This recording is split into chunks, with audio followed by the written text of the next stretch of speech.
look, we're live. How's everyone's sound? And sound off? Is anyone watching the stream right now?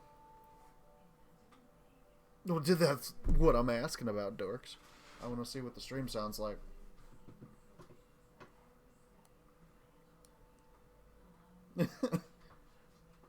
Just pull it up on your phone.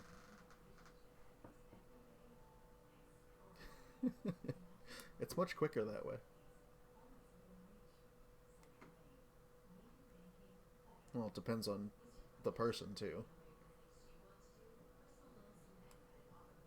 I don't know. Ooh.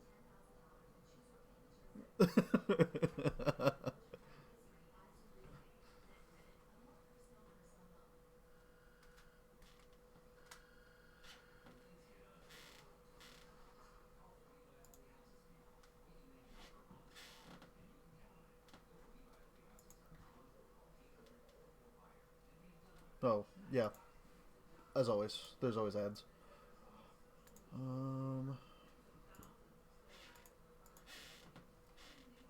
YouTube, Twitch. We have a Twitter, Discord. I know you guys are in the Discord at least.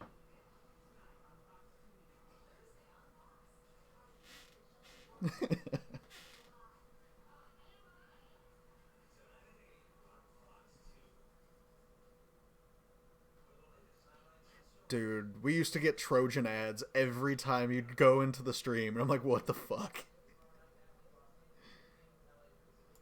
It's like, I swear to God. Sounds good, sounds good, looks good, cool. Yeah. Alright then. If we are good there, I'm good to go.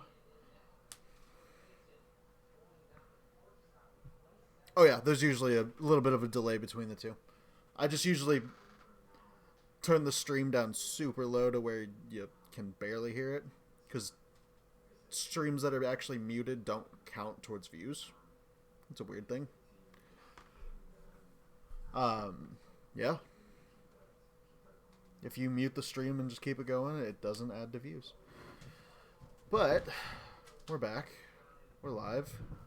We're going on to our next episode of Icewind Dale, Rime of the Frostmaiden.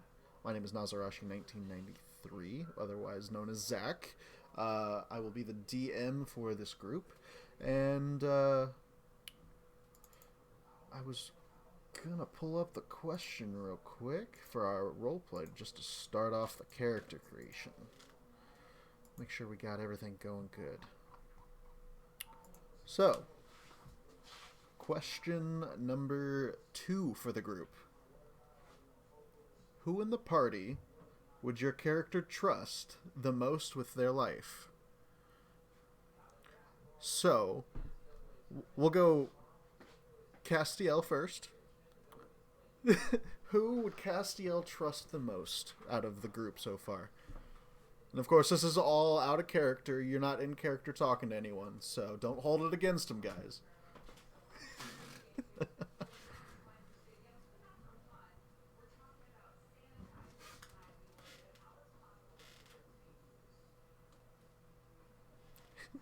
He's just drunk.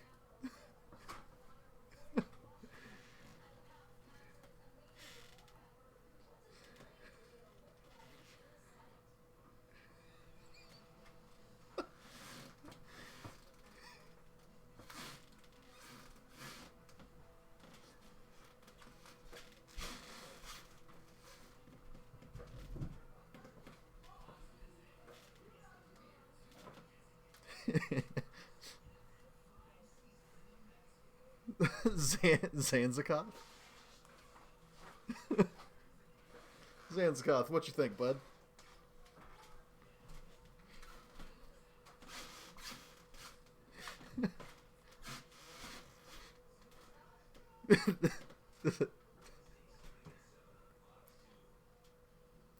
I was gonna say Zanzikoth, but if you want to go first, or before them, Kyle, and go ahead.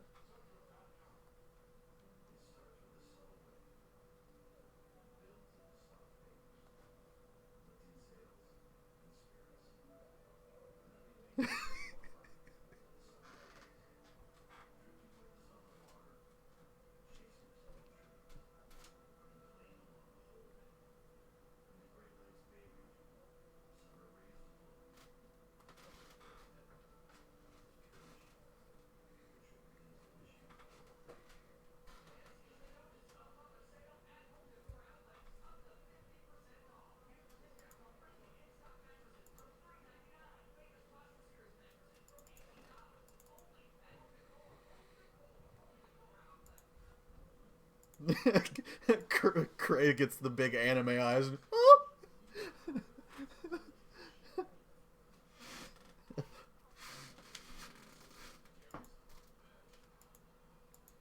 Mm-hmm. No? Drunk? To be fair, you guys have relied on Zanzicoth to haul things multiple times.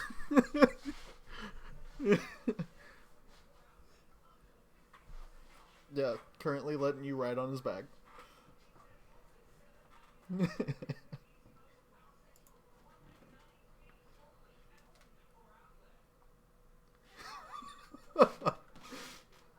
Innuendo, guys, innuendo. I don't know if you actually answered though, Crystal. Who do you trust the most? Is it Zanzicoth? Okay. Okay.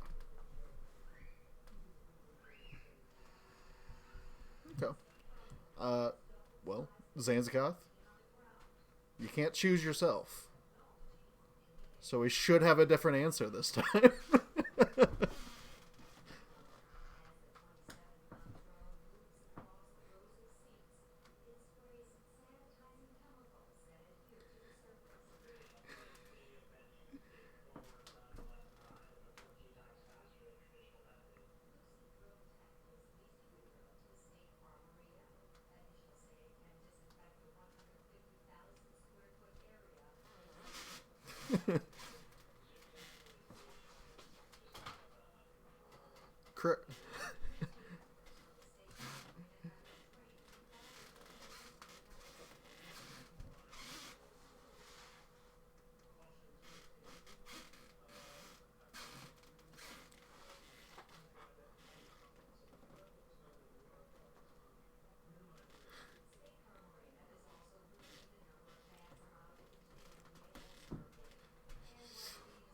I feel like the theme here is don't trust Castiel with information, but trust him with your life.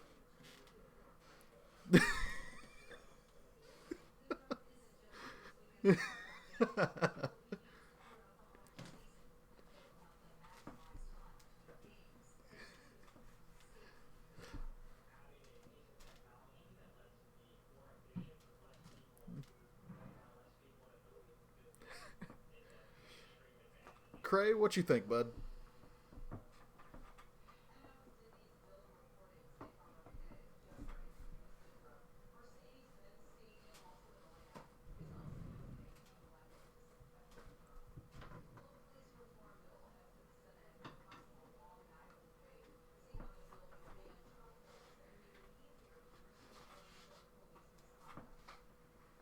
Okay. Yeah, she's watched your back a couple times, like whenever you were tracking down the one Sepik.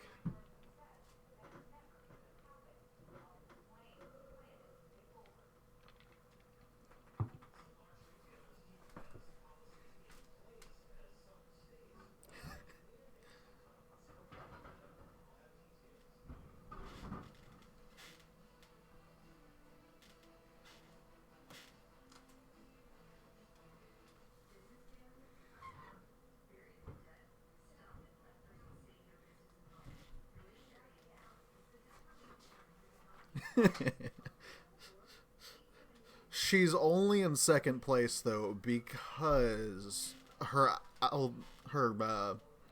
penguin bear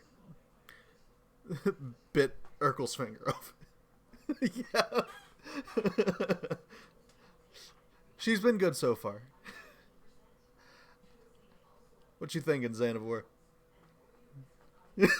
No one?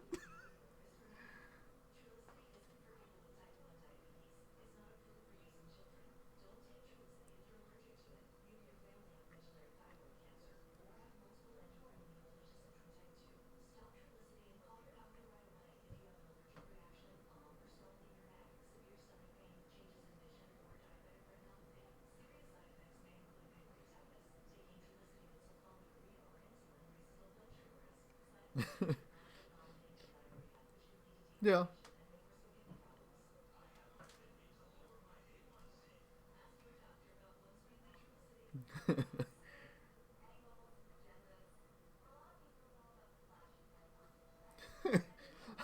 I'll provide the drinks afterwards.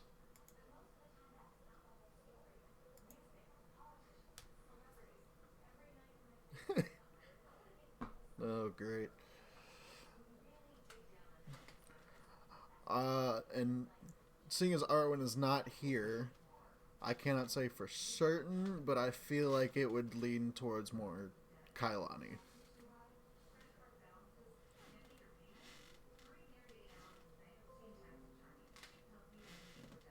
Oh yeah, she absolutely trusts Gwen.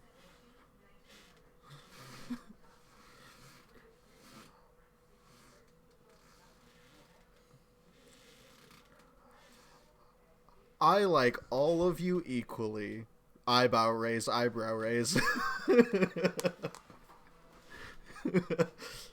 Please press my buttons. Make my millennia. All right. Well,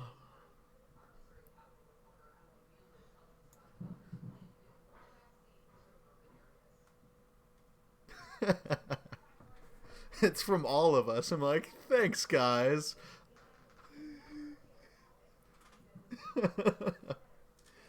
Well, with the question now done, we will go into recap last week. Does anyone want to do recap this time? Or would you prefer me to do it?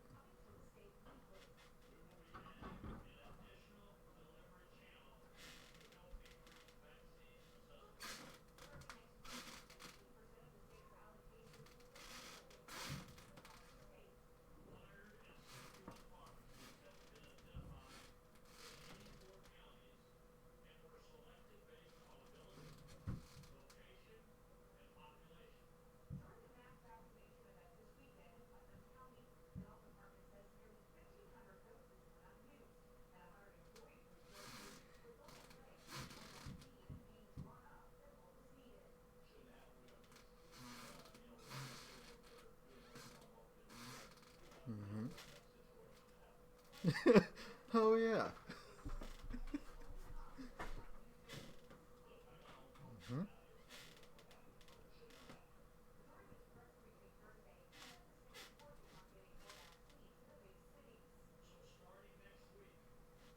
Didn't find the ingots. Nope, you found just the dwarf.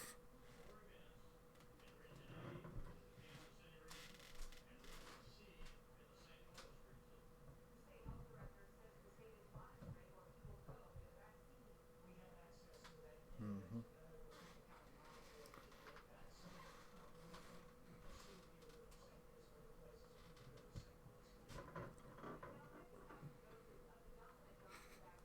Like a good boss does. State Farm is there.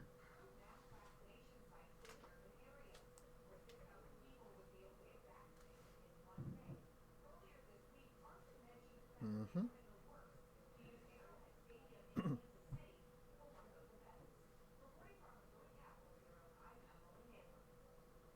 Castiel took the. You have boy. Boy's with you guys.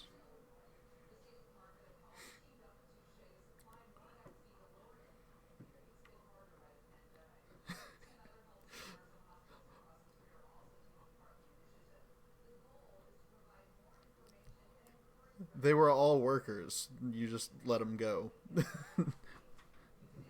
Well, not when someone's not leading the charge. Uh, so, starting off, it's early morning. A few of you had stayed out for watch. Of course, Arwen is not here, so I would say Arwen sees this, but Kailani, suddenly, in your dreams, you find yourself back home, deep in the elemental plane of water.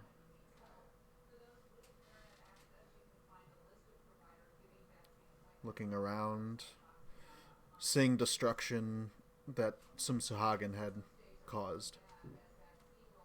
Shark people, pretty much. You are rapidly pulled upwards through the depths to the surface. On the surface, you look around and there's a storm.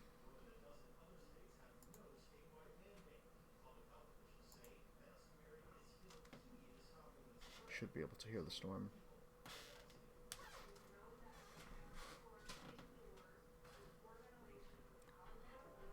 Standing in front of you on the water is a feminine form. One that you've seen a couple times, at least, throughout your life. Umberly.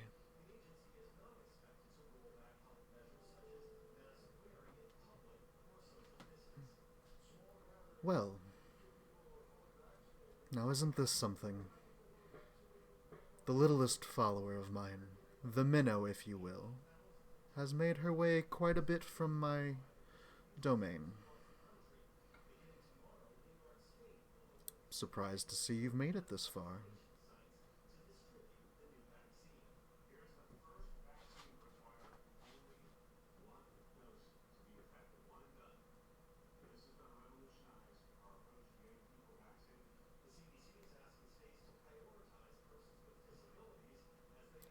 You're doing well.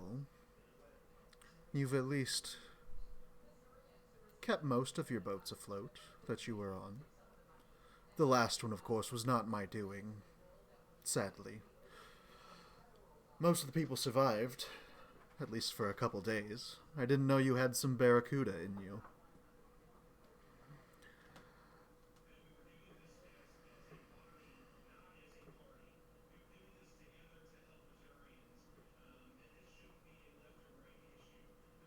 Oh, you did splendidly. It's good to show that you have a little bit of backbone every now and then. Surprisingly, you're the solution to my problem, it would seem. Up on this mountain that you're currently at the base at, a weapon of mine has been stolen away by Oro, frozen in ice. The last cleric to go up there, fairly recently actually, a tiefling tried his hardest to get it for me, but froze to death in the process. Now, knowing a little bit about you, the cold doesn't seem to bother you as much, so maybe you'll have better luck. I'd like you to get this weapon. And if you do, of course, you'll prove worthy of my powers. It's an old weapon of mine, of course, so when you get it, I'll have to tone it down just a bit, just to make sure that you don't lose control of it.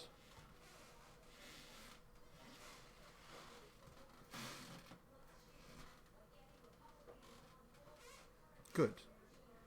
You see another crack of lightning shoot through the sky, blinding you for a split second, and when your eyes open, she's gone. You find yourself falling backwards into the water, and as you hit the water, you wake up.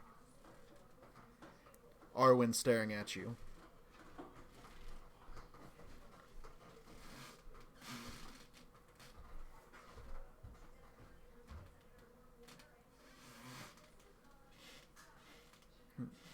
Arwen looks at you and says, "Are you okay?"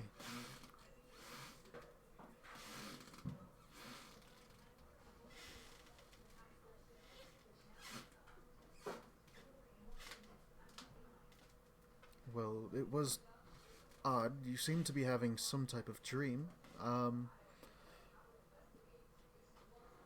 There was static coming off of you. You look around and some of the things that you had set aside for bed that night, your armor, shield, trident. Where they were, they've kind of all were off center and move, and you see little sparks of electricity on some of them, and then it starts to dissipate after a couple seconds.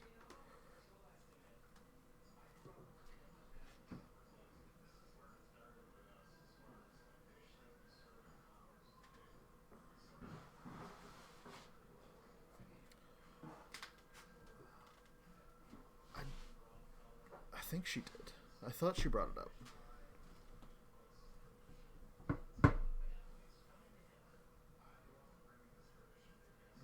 Yes, with my father.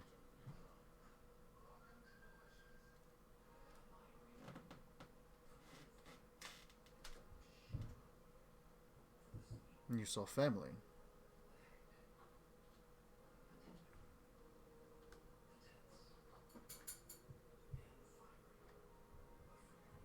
I'm gonna have her make a check to see if she knows who Umberly is. With D&D Beyond.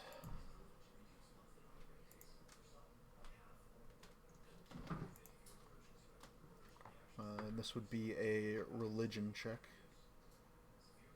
She has a +1. A 20. Non-natural. So 19 on the dice. I've stayed away from the coast most of my life. I've stayed in the mountains, so I haven't had much interaction with priests of Umberly.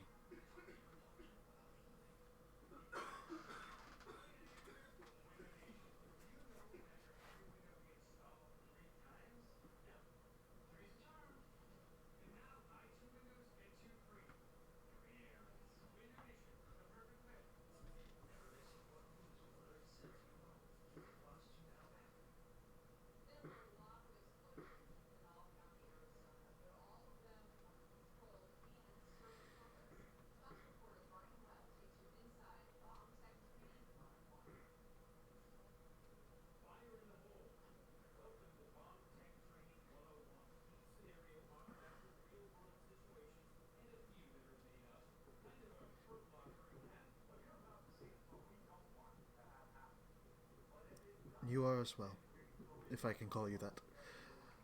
I think we're about to climb a mountain, though, so you should probably get the rest of the people up, make sure everyone's ready to go. Gathers up her bow and other stuff, puts her armor back on, and walks out of the tent. Boy's still sitting in the tent looking up at you sideways.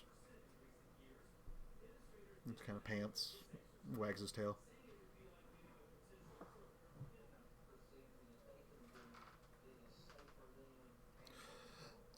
You feel a slight vibration from them, but it goes away almost instantly.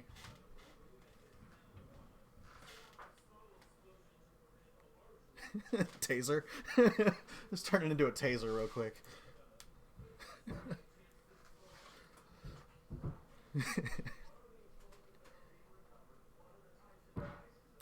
No, she woke up a little bit before you, of course, because things kind of clattered to the floor. It would have been, I think, Xanavor and Cray for last watch.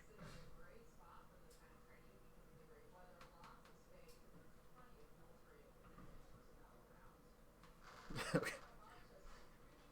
Everyone is prodded awake by the trident.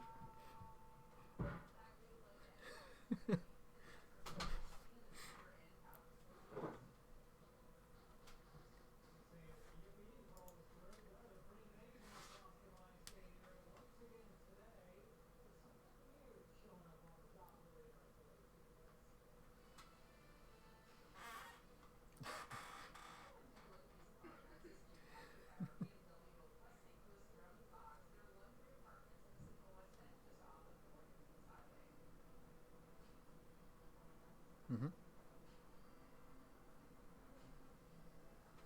Okay.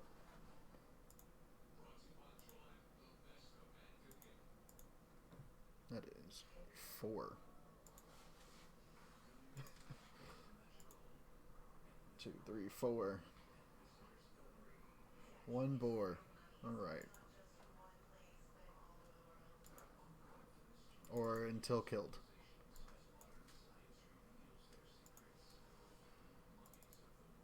Sorry, my map's going really slow. But yes, you summon a boar. And it snorts, kind of looks up at you.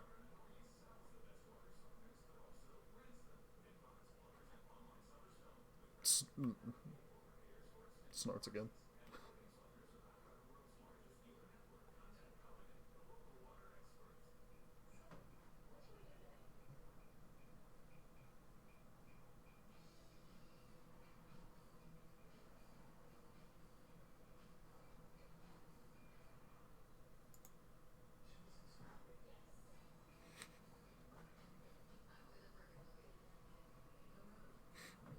Gwen just kind of...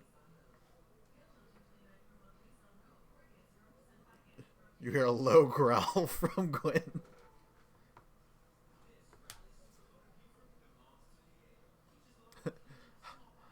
I'll take the other pinky. Alright. Yeah, I don't know why my maps aren't loading, really. Oh, and of course it loads me in as a player. I need to come in as GM.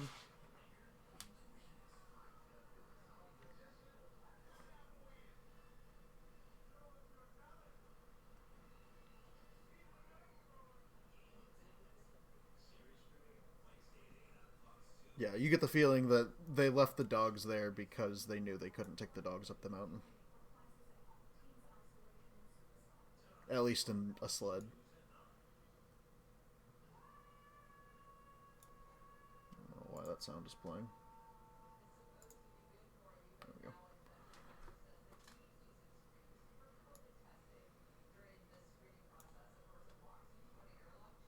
Well, congratulations, you're climbing. Climbing a mountain it is. So... I need from you guys a walking order, first off. Are you taking Boy with you? Are you taking the horse with you? I know Arwen is taking Gwen.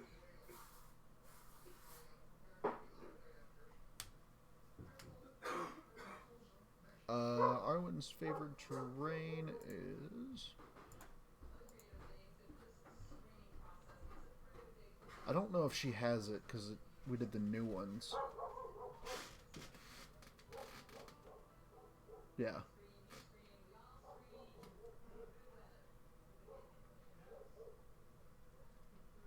Hmm.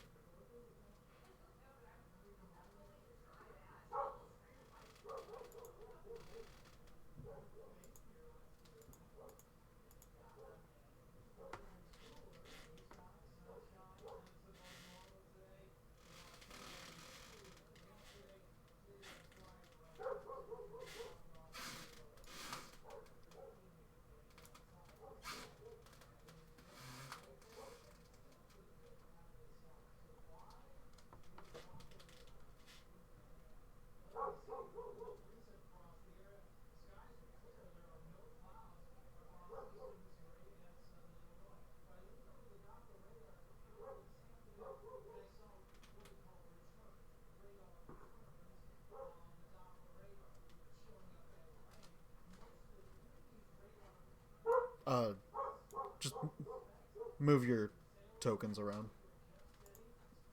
Put them in order from left to right.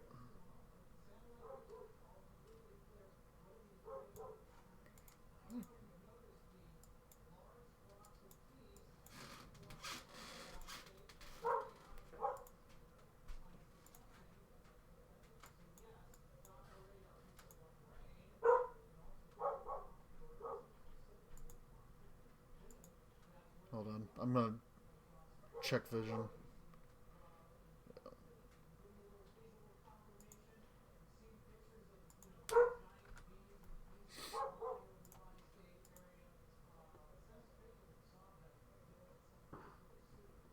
Bless you. Okay. Can you see now, Eric? Okay. Craig, can you see? Kailani, can you see? Okay. Castiel, can you... Cass, can you see?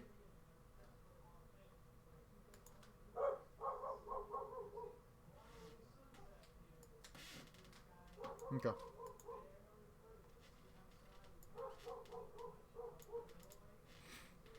So the server's a little slow tonight. I don't know.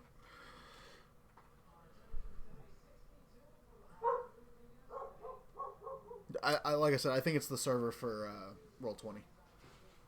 Because there's a lot of people playing on Roll20 now with the pandemic and stuff.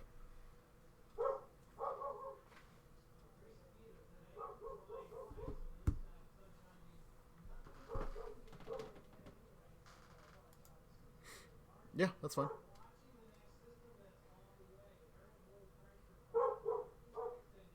Yeah, like Arwen and Gwen are pretty much there. Okay, so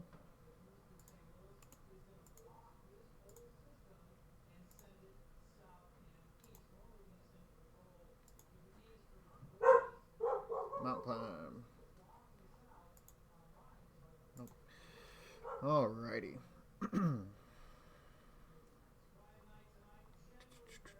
There it is.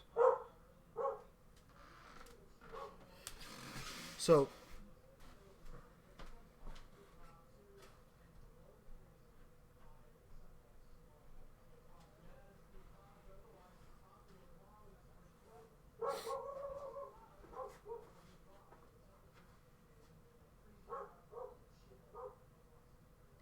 okay.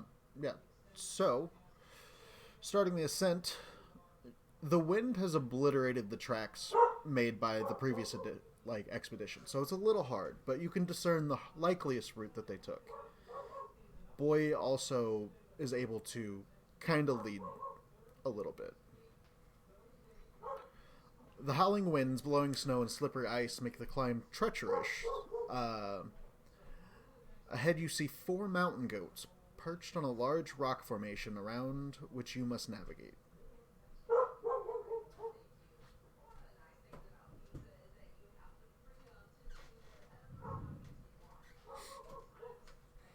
Yeah, they're like right here.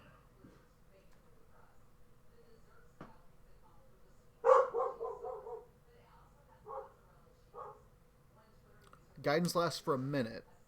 Just letting you know.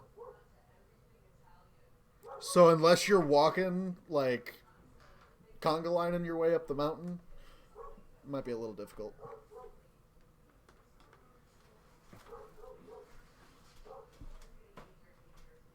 Yes, you can see him. No, you are. I haven't moved your tokens. I just need your walking order. I'm not gonna move you guys up the mountain.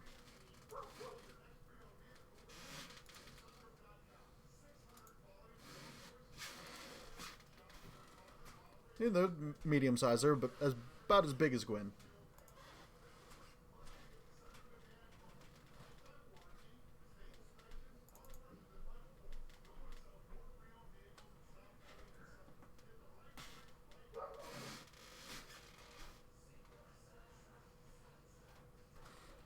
He doesn't.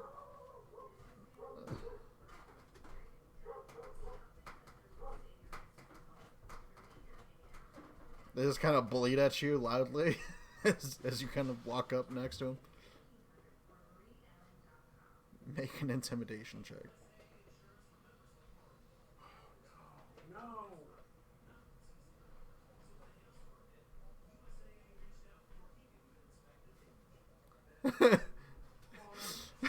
So they bleat at you, and you literally bleat right back, and they just kind of look at you, and just kind of keep staring. Like, bah. Yeah.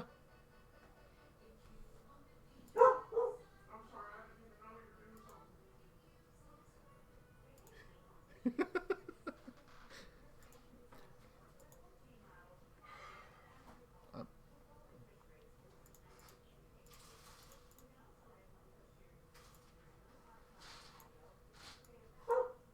Shut up! Christ. Yeah, that's fine.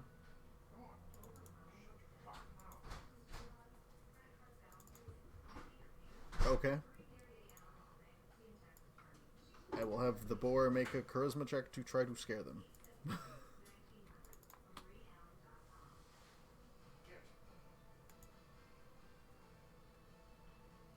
They are very intimidating with a -3 to charisma, but they still rolled higher than Castiel. They rolled a 19 on the die. So the boar just kind of squeals and it just kind of runs at the goats and they back off real quick. One of them does that weird goat like petrification thing where their legs lock up and they just fall over.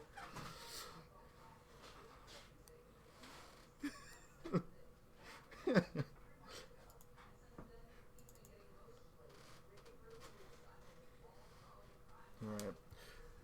Well, the goats now bleat and leave the area. They run away. um, they just climb up the mountain, and it's like a sheer cliff. Yeah. It's like a straight climb up a wall. 2-inch handholds. You guys continue for a couple 100 feet. Like, you're just climbing this mountain for a good while. The wind seems to kind of pick up. Looking up at the peak of the mountain, you do see what looks like a storm kind of centralized around the top.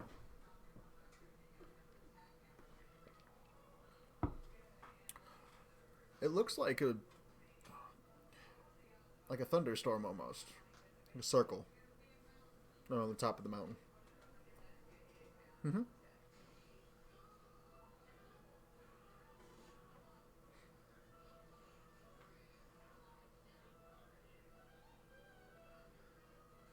Sure. Sure.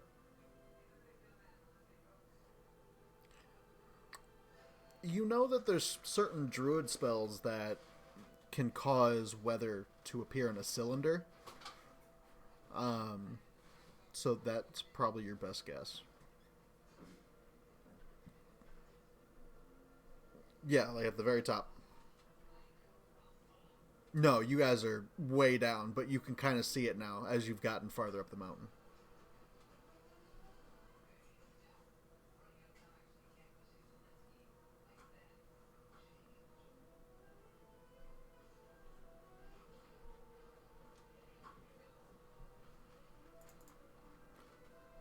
You make a you can make a nature or perception.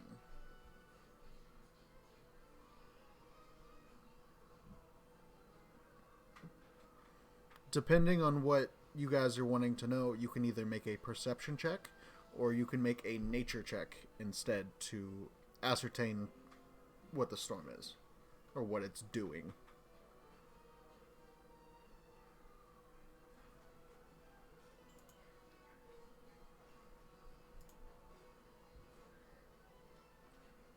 If you want to.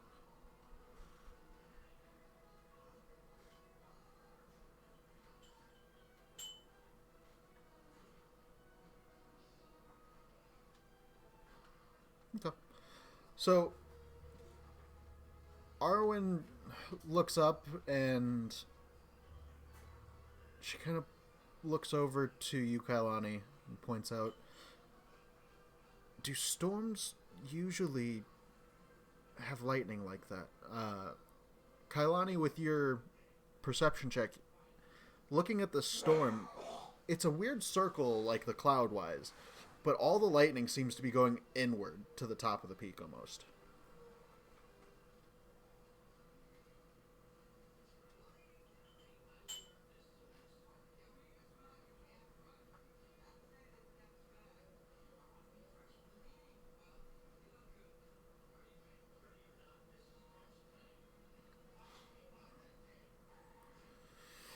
Alright. Well, let's go then. So you continue forward. Just kind of putting the storm out of mind. It's way up ahead of you guys, few hundred feet, but you've got a ways to go. But where you're at right now, you come to a glistening white expanse of packed snow.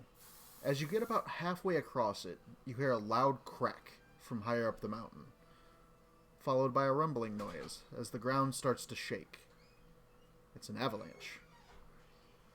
So, this is where we're going to roll initiative, because certain things are going to happen. No, it's not a roll.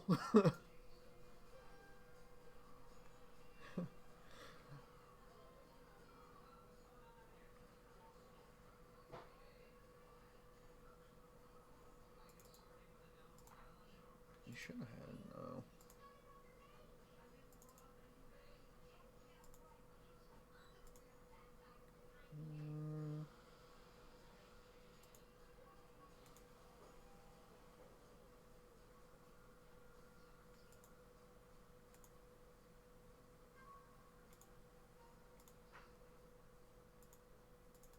You should have Boar. No, alerts.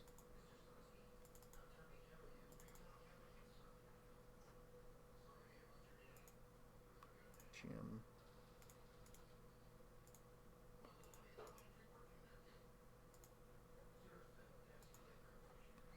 Okay, then Gwen, Arwen.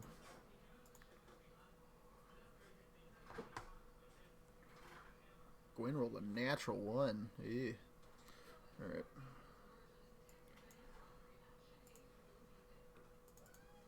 Descending.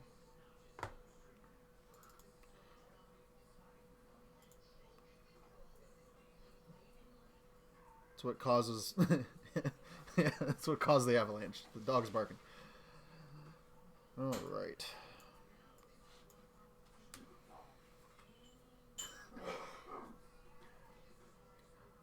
Party finds itself in a patch. Avalanche. The avalanche is 200 feet wide, 100 feet long, 30 feet deep. Assuming the rearmost member is directly below avalanche. Okay.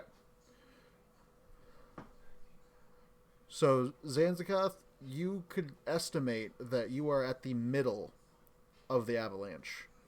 And you need to move about 100 feet in total. So, Cray, you get first jump at going. So...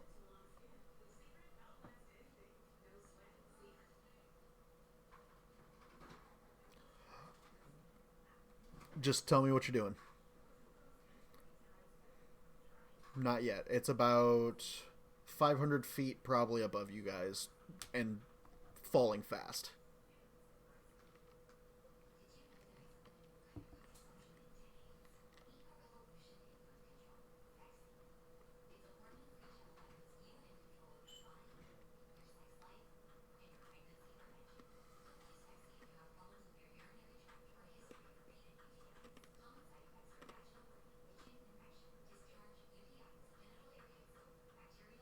You're going to go backwards?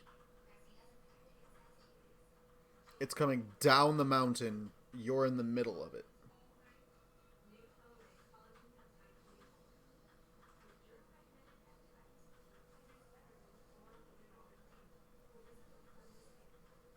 Okay, so what's your movement speed?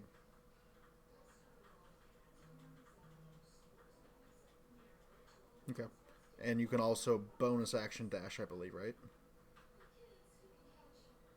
And action dash. So you can move a total of 90 feet. Right?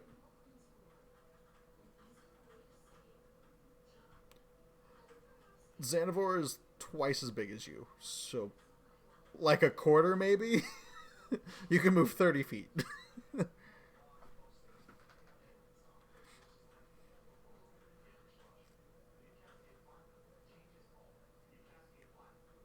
Okay, you move 30 feet. Xanavor also moves 30 feet. Xanavor, you're up next.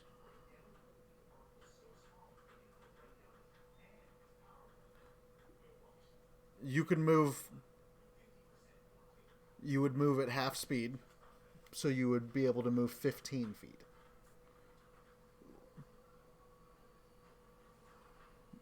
You are moving 15 feet because that's half of normal movement. You can also dash if you want to. That's an action.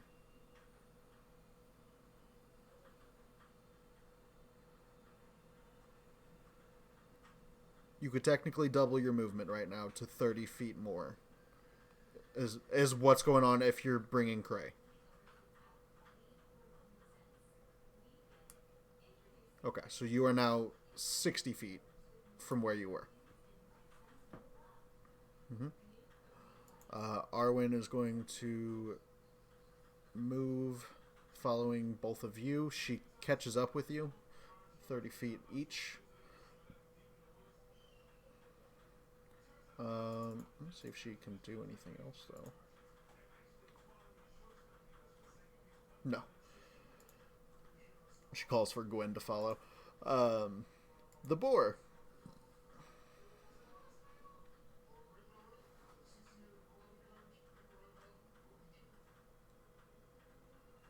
Okay. Boar's. Gotcha. Cass?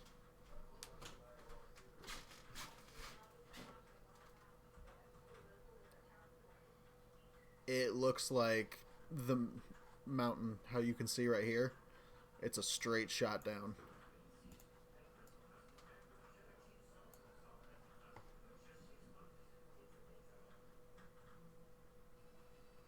Okay.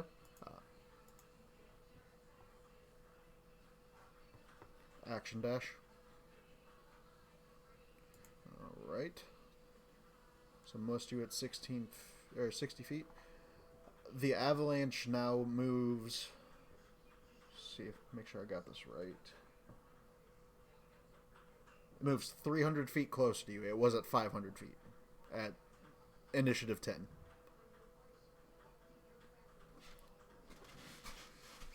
It's 200 feet from you, and you know that it moved 300 feet at initiative 10.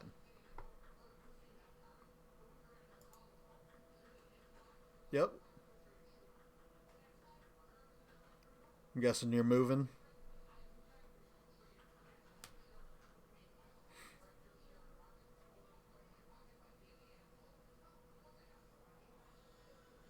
Yeah.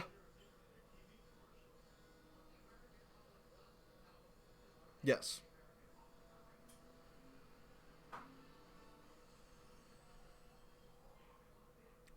You're not sure. You've never dealt with avalanches before, and neither has most of the other people.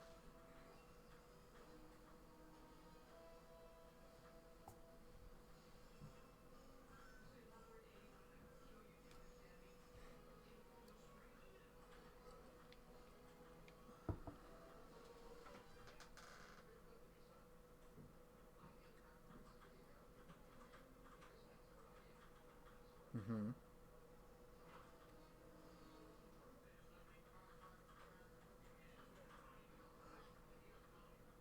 You would be able to...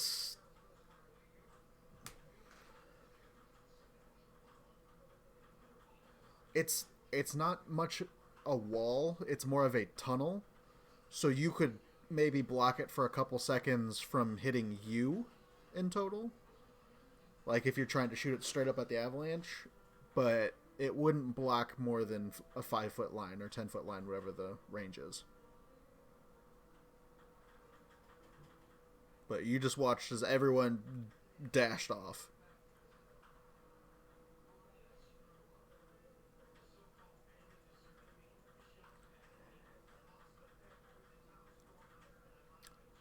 The difference would be between 6 seconds for straight up to probably 2 seconds for diagonal because it's less strong. If you're putting all of it in one point, then it's a lot stronger than if you try to move it across an area.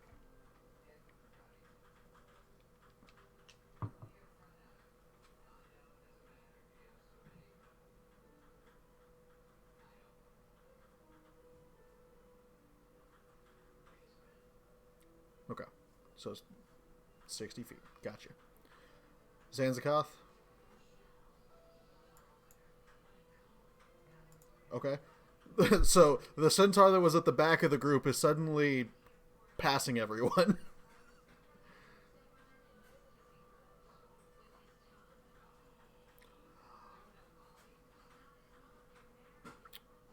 If you cut 10, she can move 5 more. Okay. Well, how quick...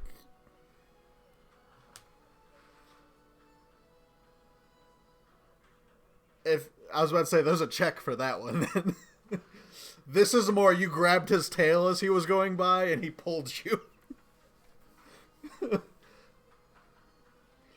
I say, there's a roll of the dice.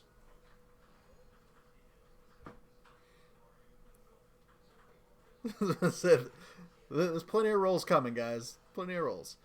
So you move 80 feet. Kailani is now at 65, pulling her ahead of the group. Gwen fucking books it.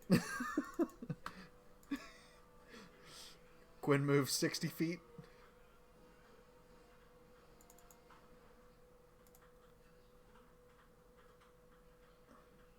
You are moving across. Yeah, you are essentially right here. Mm-hmm.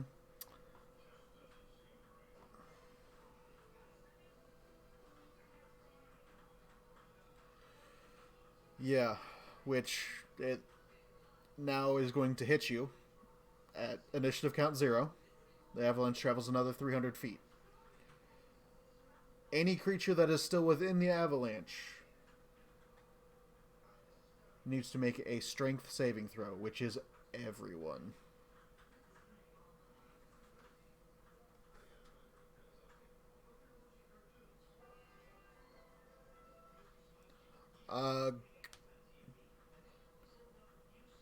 Mm-hmm.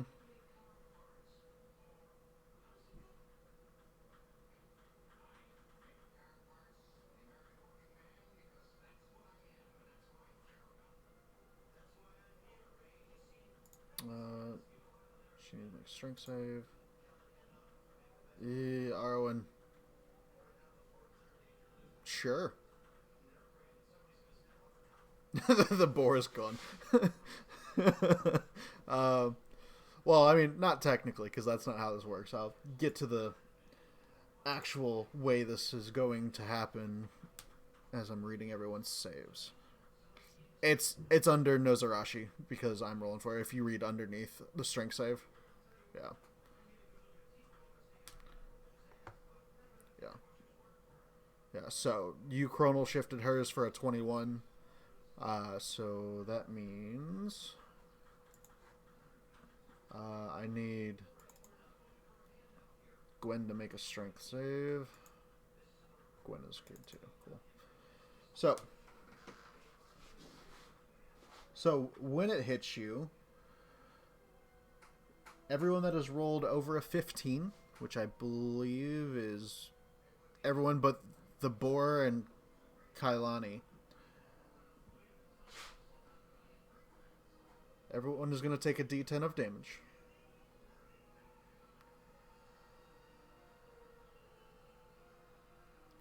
No, she fell behind you. So, Kailani, you take 7 bludgeoning damage. The boar takes 7 bludgeoning damage. Everyone else that passed takes 3.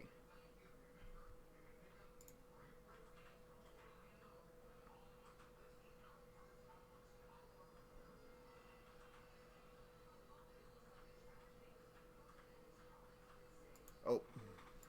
I forgot, I gotta roll for boy too. Nope. Boy takes 7.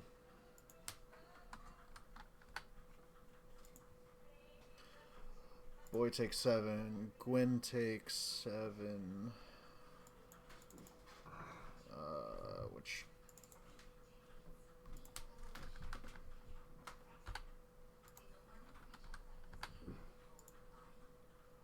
Arwen...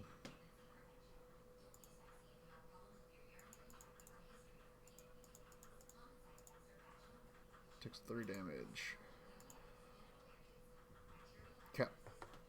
So, it continues to go, but Cray, it is now your turn.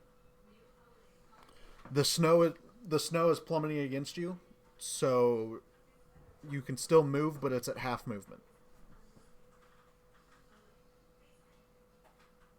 It has now become difficult terrain for anyone that has passed the save.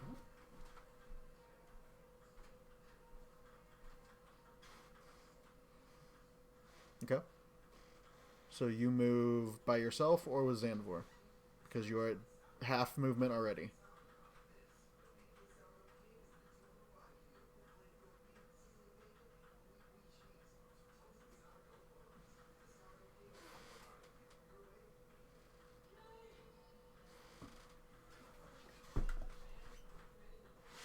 Okay. With your movement speed from where you're at, you would be able to make it to the other side where the snow doesn't seem to be moving.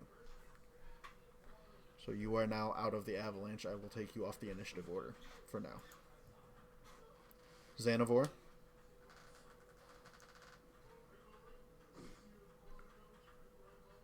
You can certainly try. I said, let's add a D10 damage onto that avalanche real quick.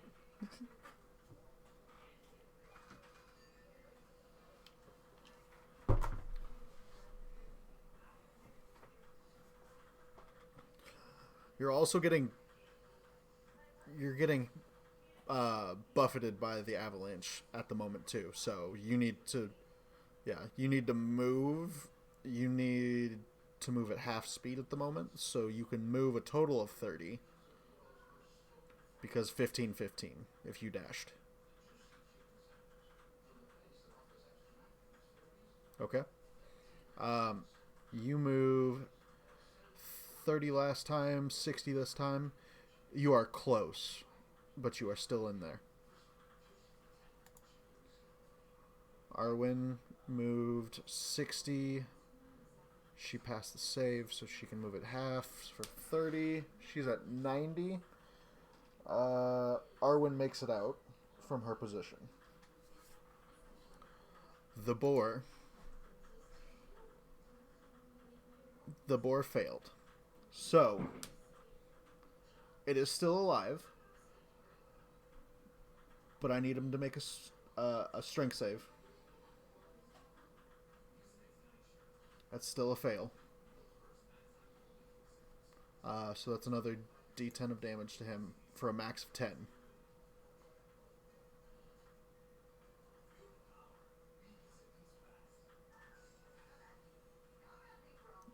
The boar poofs into the snow and just disappears.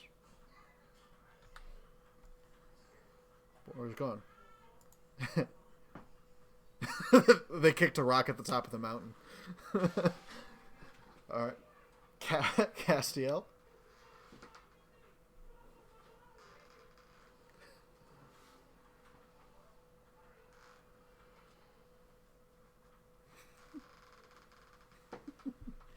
Castiel, what are you doing?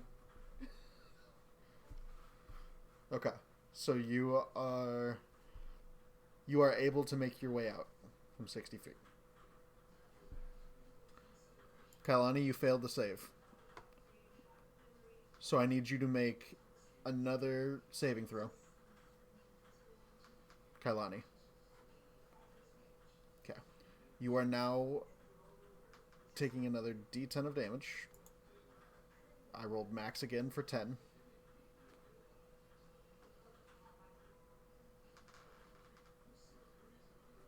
Barely. Yeah. Yeah.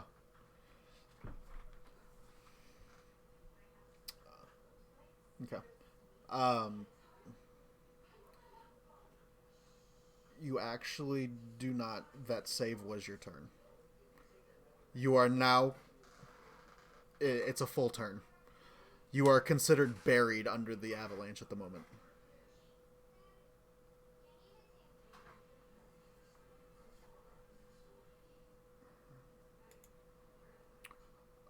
Zanzakath, you can make a strength save at disadvantage. But since you are a large creature, it is a advantage, so a straight roll, strength save.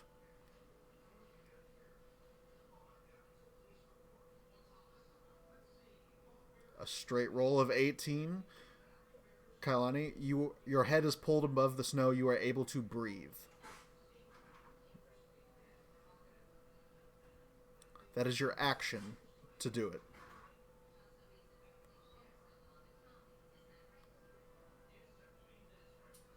It's still difficult terrain.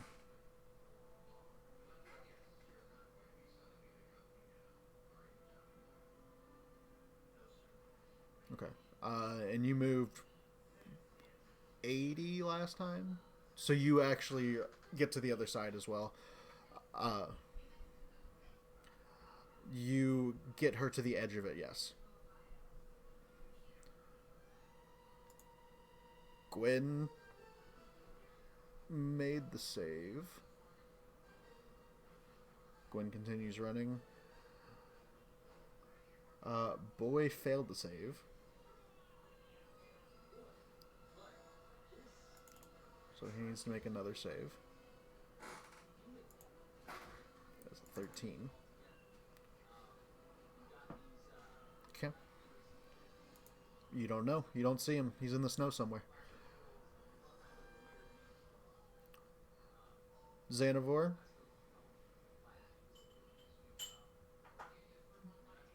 Xanavor, it is your turn. Make a strength save.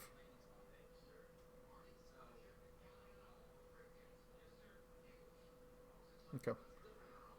You were at the very edge of it, so the save was lower. You are able to make it to the edge.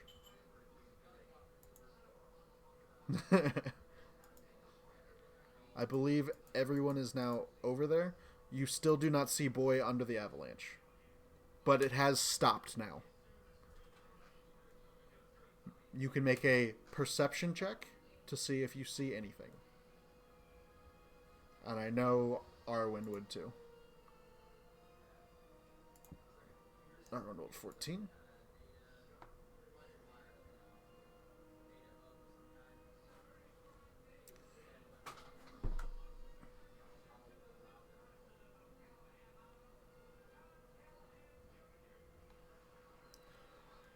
Okay. Gwen, I will say she can make one with advantage.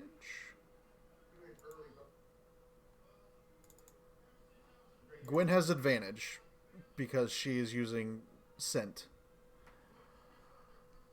You see Gwen run over into the snow that is now settled and kind of scratches at the snow.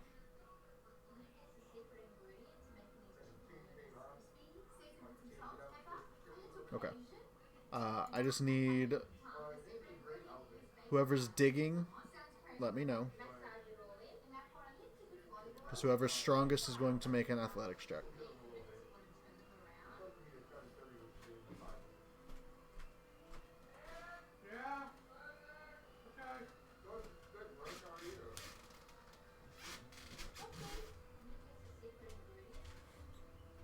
Yep, so Castiel, go ahead and make an athletics check. Castiel, you felt a connection with this dog for a while. He is the best boy. You've told him. You told him he was a good boy. You made sure to find him. You start digging, just pulling mound after mound of snow to the side. You find him covered in snow, not moving currently.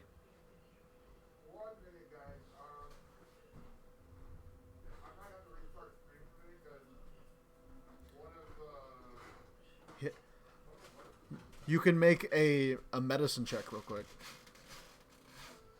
If you want to.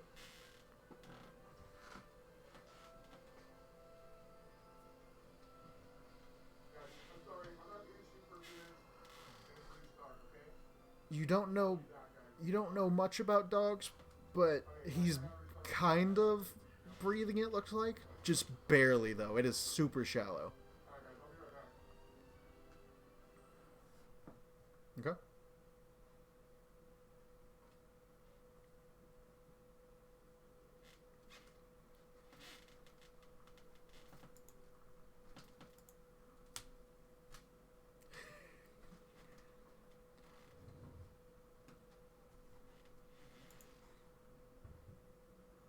He's below 0, yes. Well, he's at 0, but the damage would have put him below 0.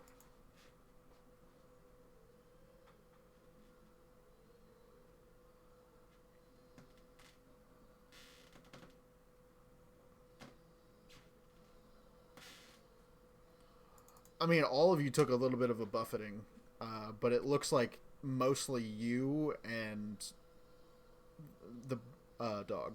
Penguin. Boy, yeah. Yeah, the boar, you don't see where that boar went.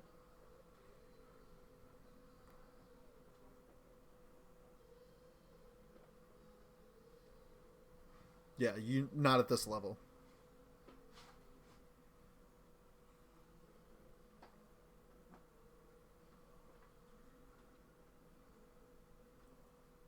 Okay. Go ahead and cast it. Mark off the spell slot.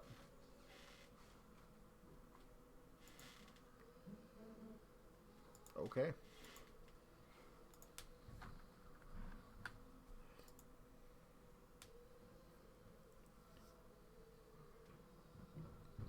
Most everyone got buffeted by the avalanche, but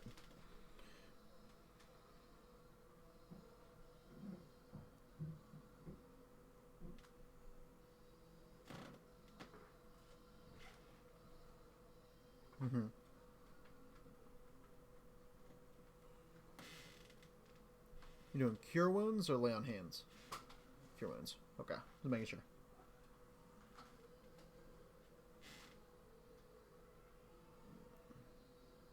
Yep, so you heal for 9.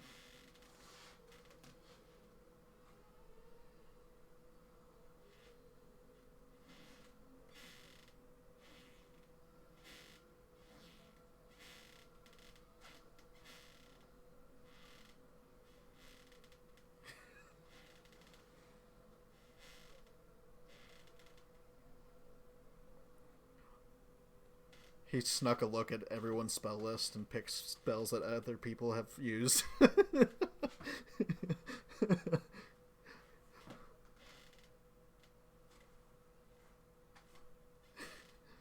Well, you heal the dog for 11. The other 5 go away because max health was 11. But he slowly wakes up and licks your face.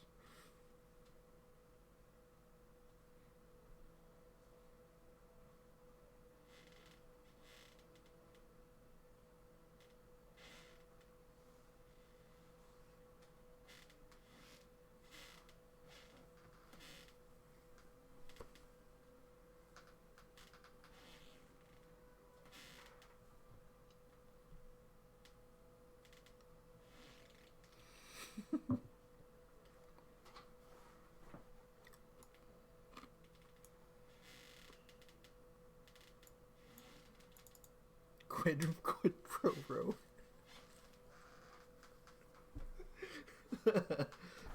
All right.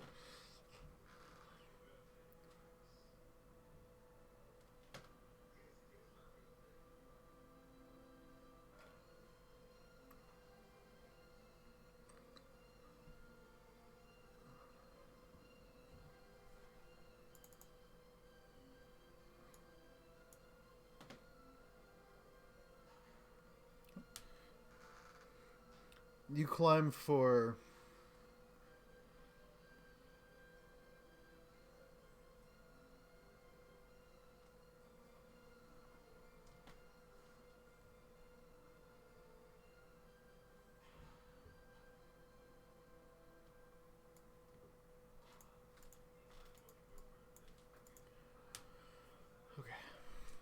you move forward, climbing a little bit more.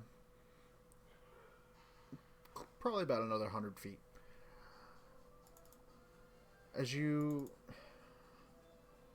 come around the bend, boy kind of starts sniffing the air. And he barks and starts dashing forward.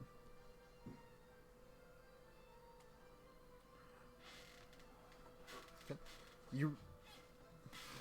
Alright, everyone follows boy. You reach a steep snow-covered incline dotted with jagged rocks. Lying face down in the snow, barely conscious, is a humanoid in blood-stained cold weather clothing.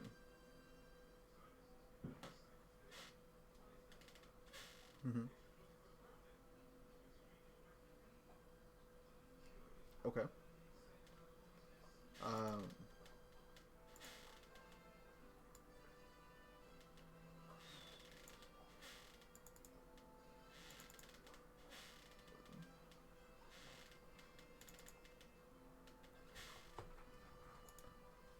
okay.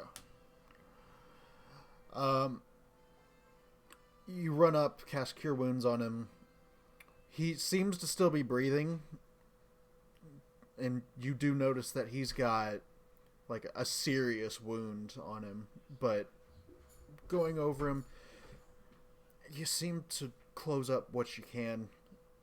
It still looks pretty bad. He's breathing a little heavy, but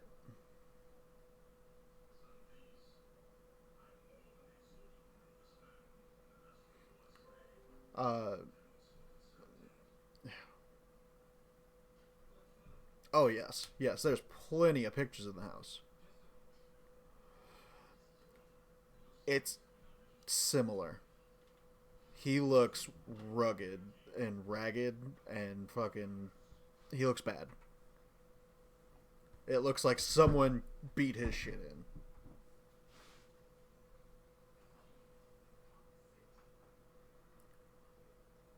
That's that actually heals him back to full. He was 3 down.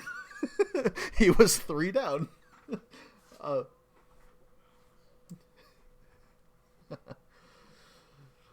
so, turning him over, tending to his wounds, he seems to come around and look up at you, kind of surprised seeing the centaur and a triton hovering over him. Um, yes. I, who, who are you?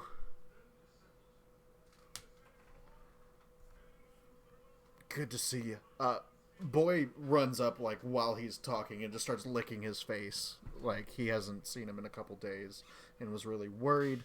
Um,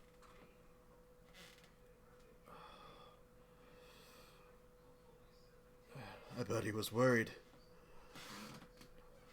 Yeah, Garrett looks like a rugged man. Like I said, beard. He's in his prime. He has a couple weapons on him. He carries a climber's kit.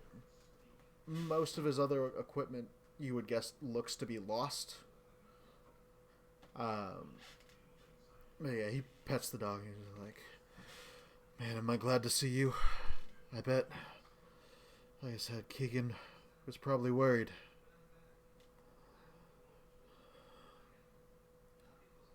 Kind of. Kind of.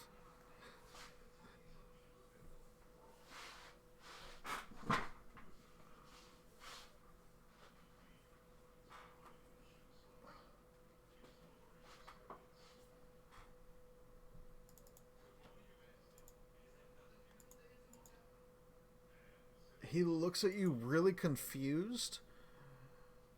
What do you mean? Okay. Wait, try to be quiet.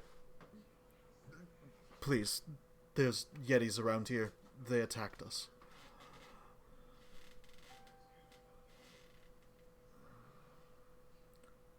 I'm not sure. I know he tore the Goliath asunder. I tried to lead him away, and he followed me. I didn't see what happened to the halfling or the tiefling.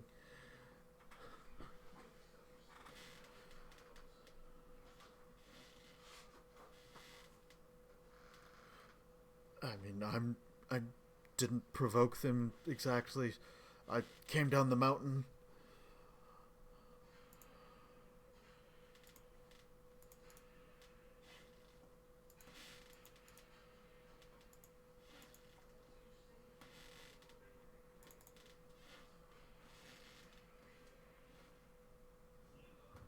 I don't believe so.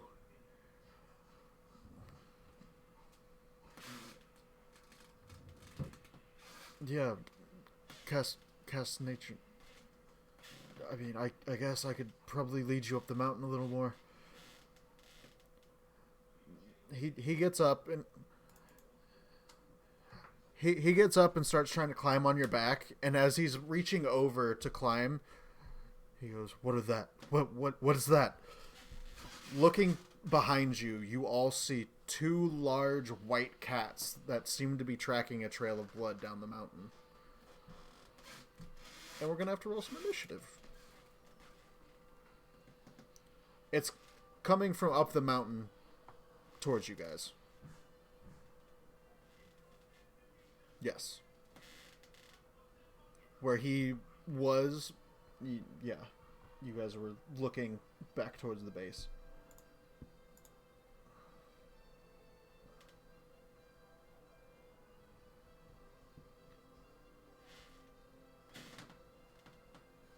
They do. They are cats that you have seen before.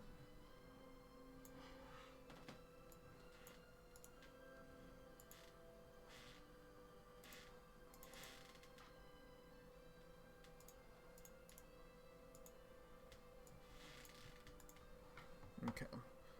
We'll move the horse off the screen.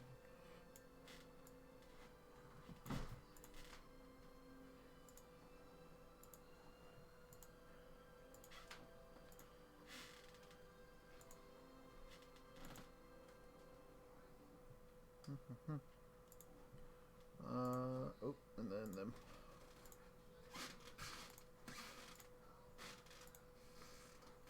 And then I need to pull his out. Make sure I know the right one. Oh, yeah. Got it. Alright. I don't have an actual token for him, but he is a scout.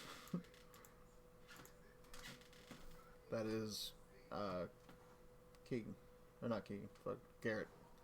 Garrett.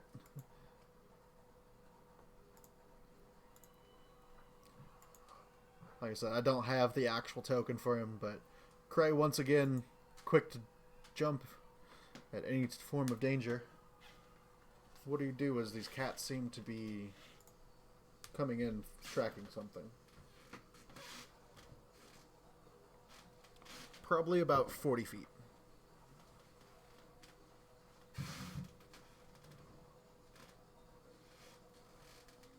Obviously, yes. They're looking straight at you, following the blood of Garrett.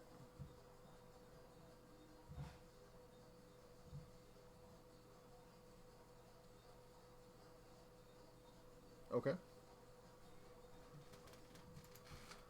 You grab some sand and begin to sprinkle it. Go ahead and roll. Okay. You cast the spell and it doesn't seem to affect them.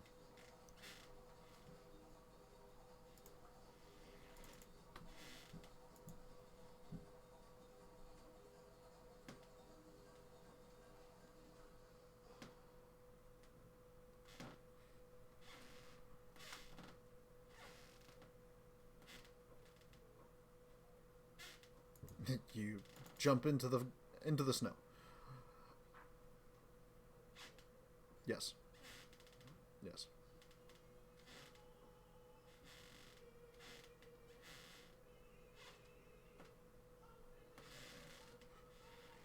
Both. Roll. You feel you're pretty stealthy.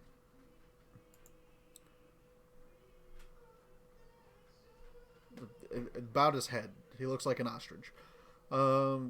So the cat is going to move 40 feet towards you. And he's going to try to bite Cray. Because he's just like, ooh, a free meal. A small kobold with his head in the ground. That is a 7. He lunges at you and misses. Zanzakath.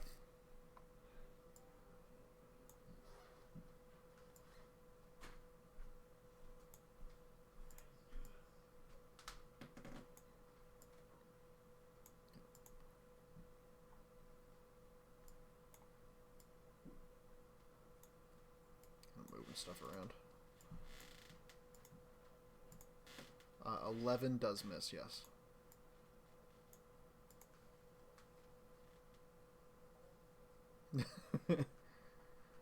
Anything else? Okay. Xanavor. Now, you remember that the last time you made them try to save against something, it reflected back at you.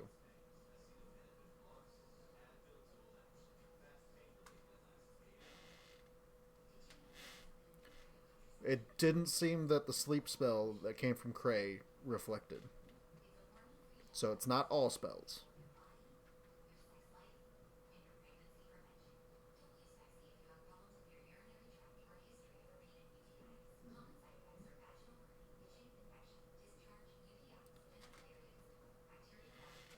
Okay. 14 does hit.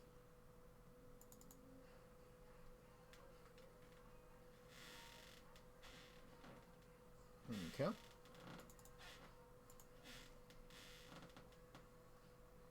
Is this the one that ran up to Cray or the one in the back more? Okay. Takes 12 acid damage. Very nice. It sizzles against the cat's fur. Anything else? It did. Nope. Alright. Kailani.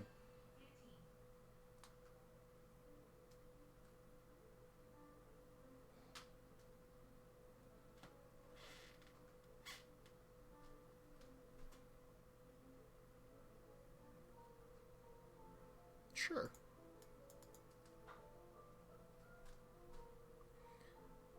You do remember the last time you did this? One. It passes the save. So now I need you to make a dex save.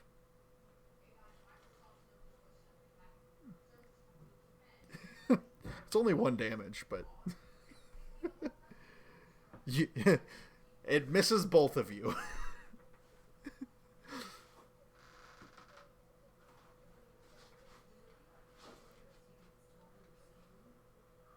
As it bounces off the cat back at you and you duck.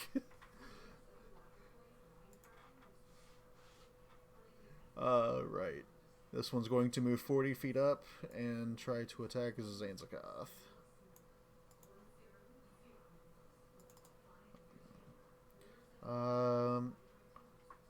He's going to attack with a claw. That's a 19 to hit. Okay. Yeah.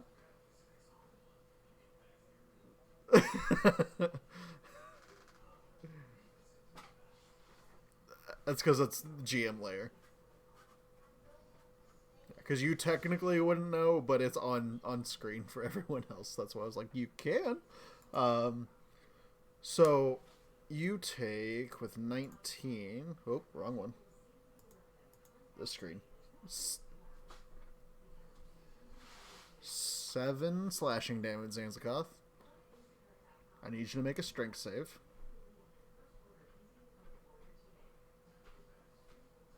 You are not knocked prone. It just digs its claw into you, and you don't fall over, so it is not able to bite you. Arwen is going to go ahead and... That was delayed.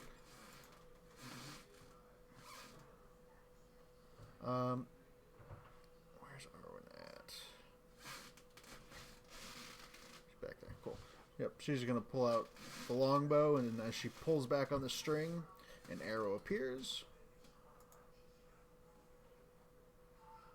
It is a 15 to hit. 15 is going to hit. For 1d8 plus 3. Total of 7. I hate that it double rolls because I'm on 2 screens.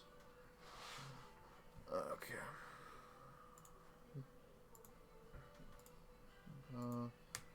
-7. Cool. Gwen. Gwen is going to run forward towards the big cat and try to attack it. Let's see. She's going to try to claw at it. That is a 17 to hit. That's going to hit for 8 slashing damage. Taking a big chunk out of the crag cat. Castiel.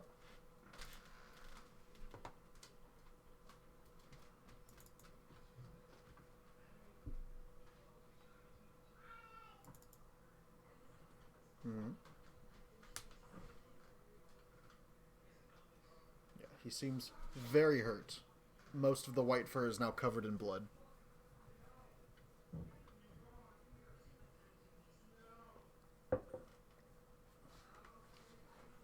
You aimed for the spot that was not covered in fur, and you can roll again.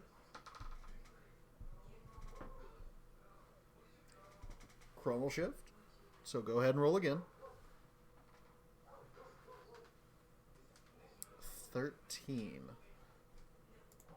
A 13 just hits. So go ahead and roll damage. -5. Okay. Garrett is going to pull a short sword out and run up to the one that everyone else is attacking. 11 to miss. 11 to miss. 2 quick swings and nothing. Oh, fuck. Sorry. Bless me. Sorry, I had to sneeze. Cray. No, I had to sneeze. I muted myself and turned. It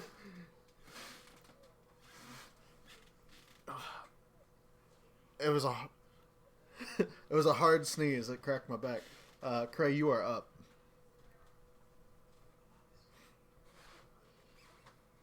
Ye old stabby stab.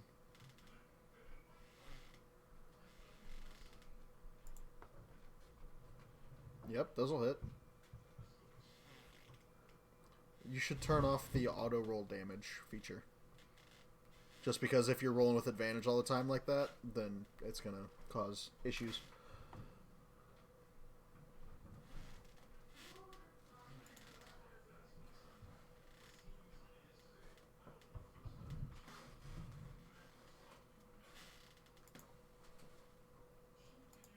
Yes. It had 2 hit points left. You jump up underneath of it, digging your dagger up, or short sword, up through the bottom of its jaw, and it falls, not moving.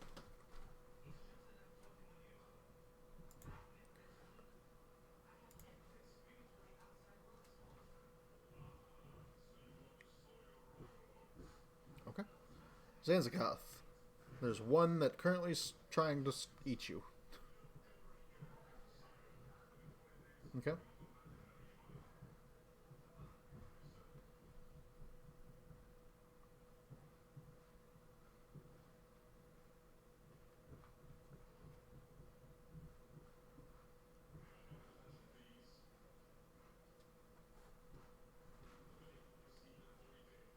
I think you change it on your sheet.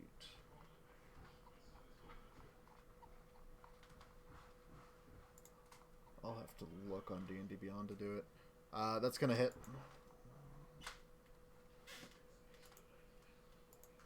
You bop it for 2 damage.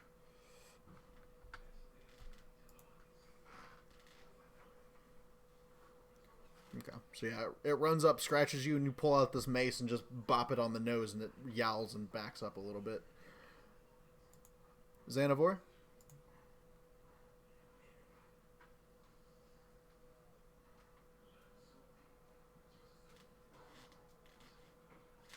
No.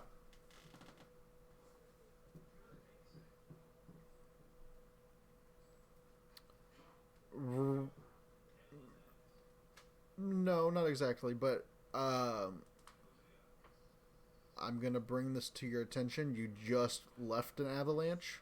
Read Thunderwave.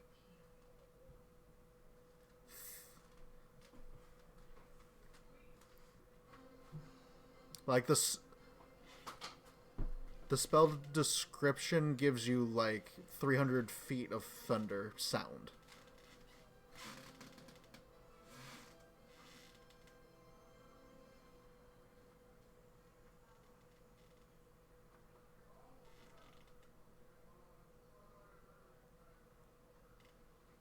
Okay.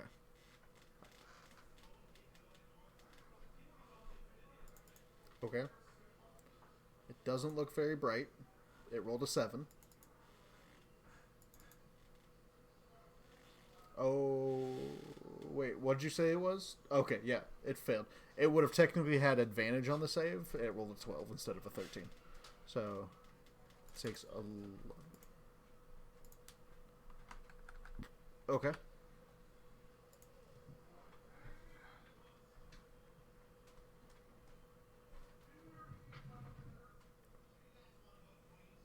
Cool.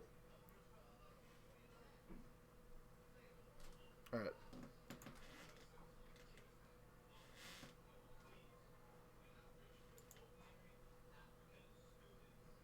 Okay, so it takes 11 damage from this Mind Whip. Anything else?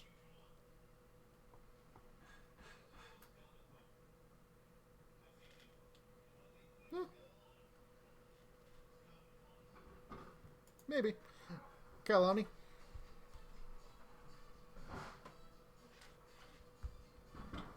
Okay.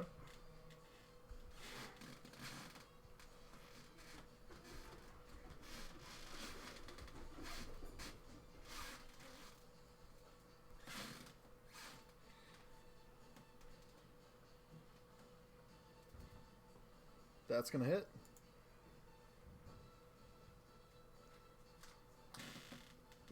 Was this one or two-handed?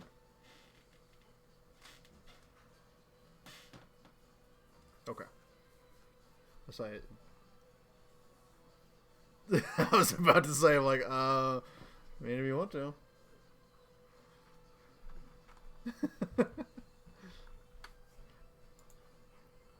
It's fine. I would assume that you would have had your shield anyway, so I would have went with the one-handed.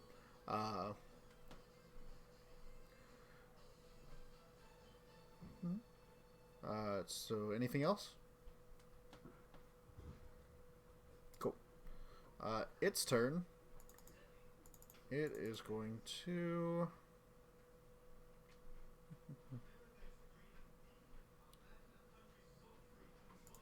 It disengages and dashes 40 feet away from you. Down the mountain.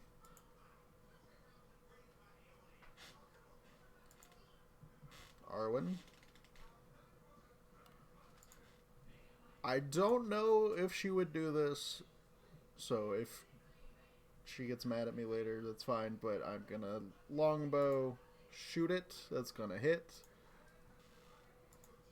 for 6 damage.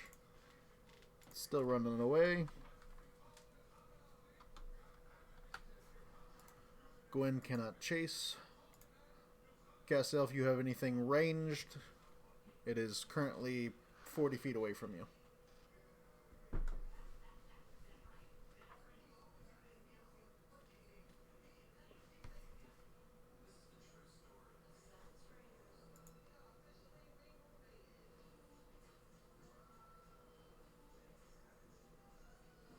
What is the range on a hand axe?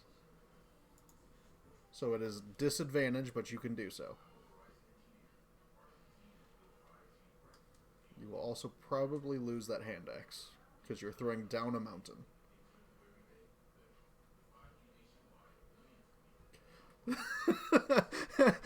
With a 7, you throw it directly in front of you, hoping that it's going to arc, and it doesn't for a while. No, it's gone. He threw it over the edge out into the air. Didn't need that anyway. Alright. Garrett, though, has a longbow and is going to take 2 shots. For a natural 20 and a natural 1. No one is in front of him for the natural 1. towards the cat, so that's not gonna matter. Fuck, I did that again. It does the exact amount of damage. The cat is bounding down the mountain, and just suddenly an arrow in the back, Skyrim style. Slow motion arrow through the wind, lands between its shoulder blades, and it face plants into the ground. End of combat.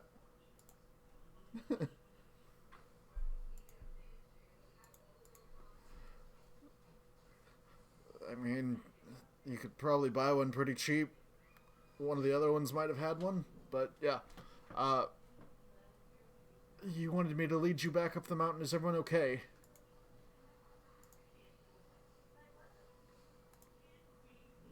Well,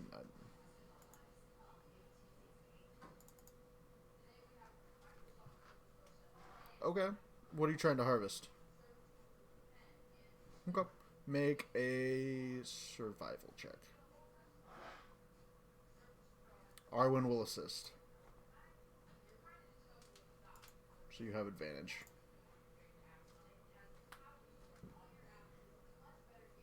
Okay. 20. Yeah, you get probably a good 10 pounds of meat.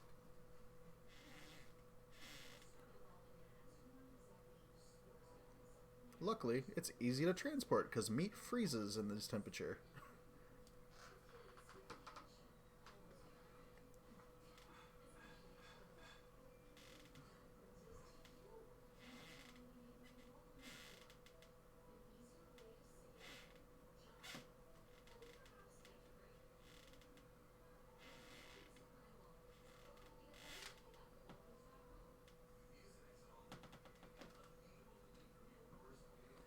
I mean, I could totally see that. Like, Kailani starts walking up to Zanzakath, and Castiel runs up and just kind of places a hand on her shoulder, like, no, no, no, allow me. And then just uses lay on hands instead.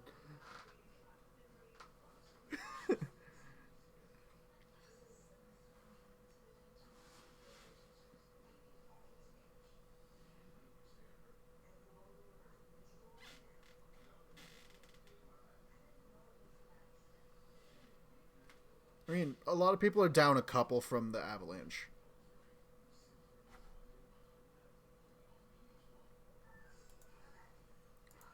It's starting to get... I can't even say it's starting to get dark because it's always fucking dark. But it's starting to get late.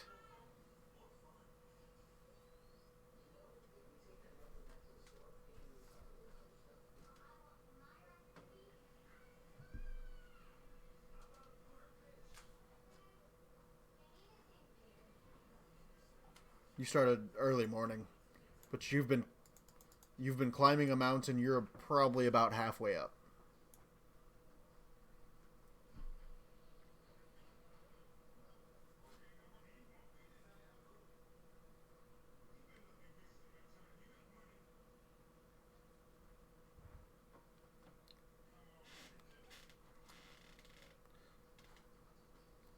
Castiel, just for your own reference, you know that there is a cave up here.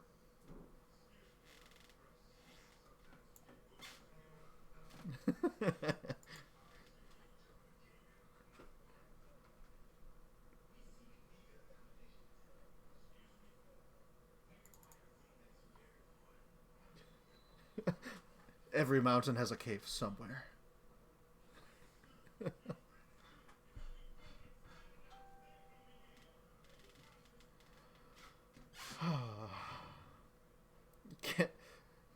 Garrett kind of sighs a little bit, but he's like, no, he's right. There's a cave up there. I think that's where the Yetis have taken. But I mean, he's right. Like I said, I think the Yetis have taken refuge there. That's where we got.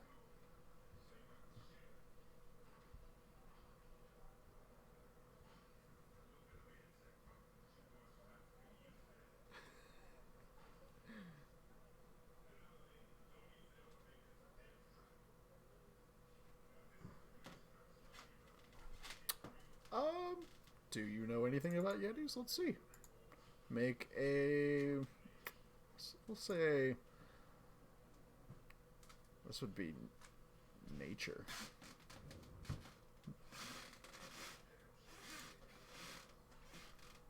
They're found in nature. Nature of the mountain. You know that Yetis are vicious creatures. They are carnivorous. And they like to take the heads off of people.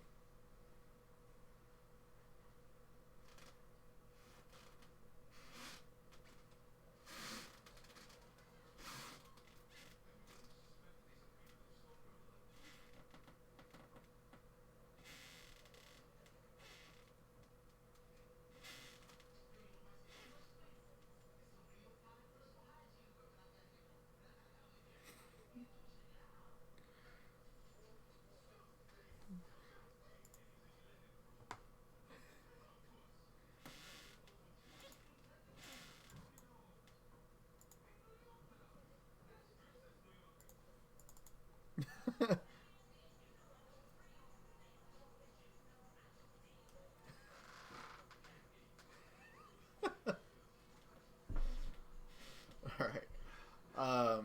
Yeah, Garrett kind of leads you to where you have to go. It's kind of a zigzag up the mountain from where you're at. You have to cling to narrow ledges and, like, icy cliffs.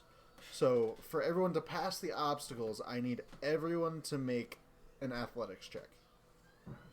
For the first part of it. Climbing a mountain is athletics. Sorry. Not my fault.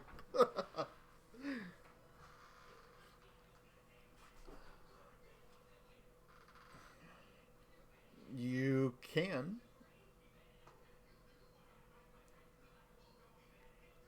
Xanafor, you are very tired. It's been a lot of climbing.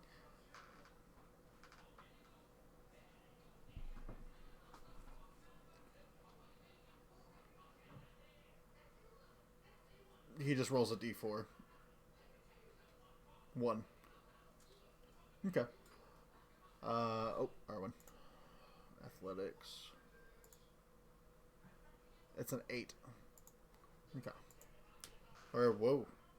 It's different on both of my screens. What is showing for you guys?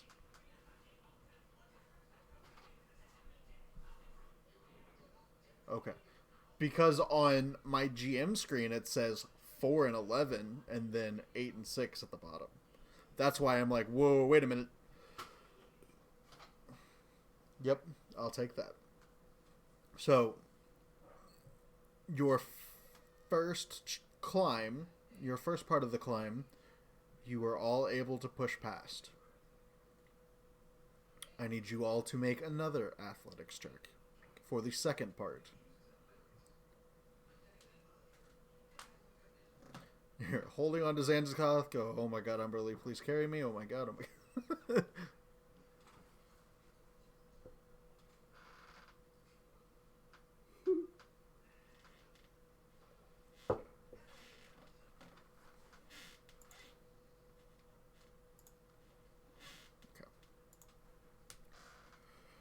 Pushing up the rocks and cliffs a little bit farther. You all... Yep. You all pass...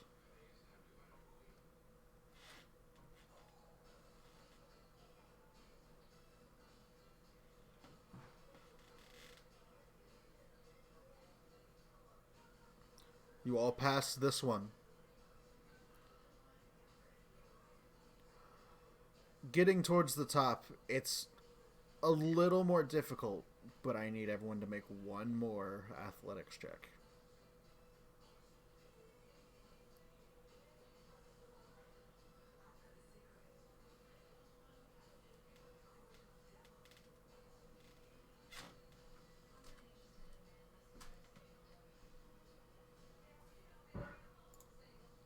Okay, so that so far is 3 passes and 3 fails, so we'll see what Arwen's is.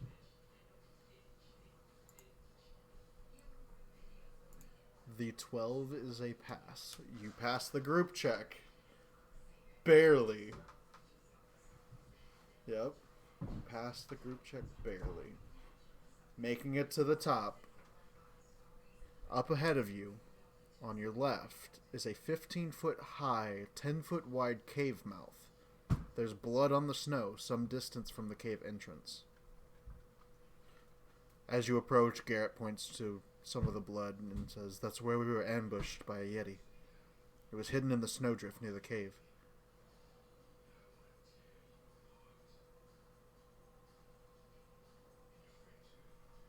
Okay, it lights up.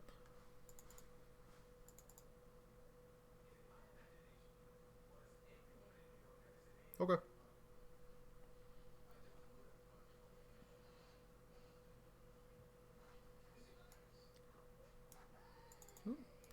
Actually, give me just a second.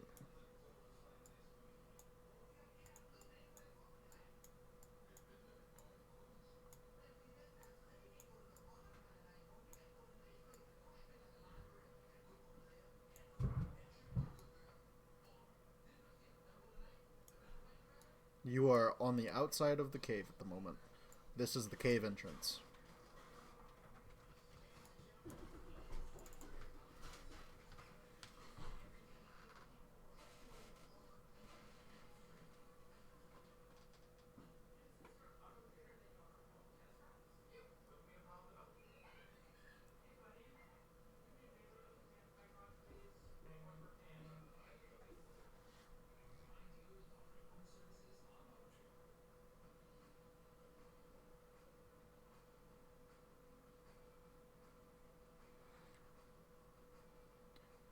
Cray.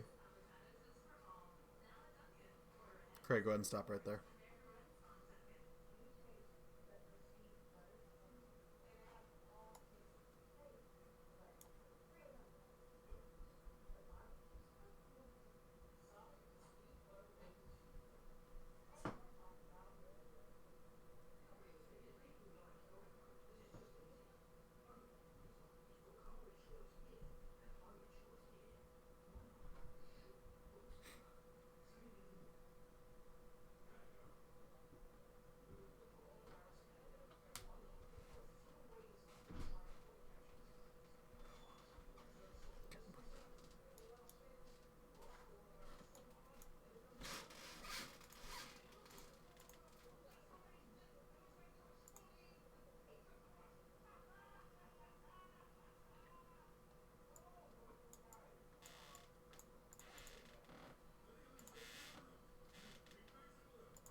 Well, speaking of going ahead, Cray is up front, so before you all start moving, Cray, as you walk in the entrance of this cave, it looks to be about 20 feet high, has a concave roof.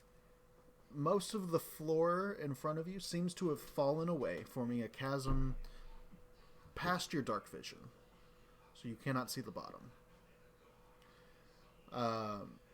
You do see a natural stone bridge that looks safe to cross, and there's also what looks like a sheet of ice that spans the southern part.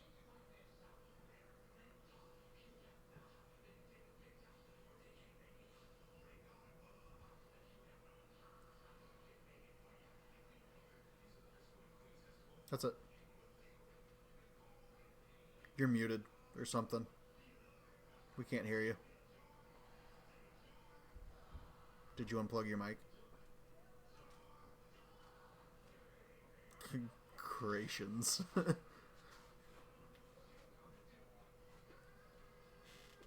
From right now, you can make a perception check.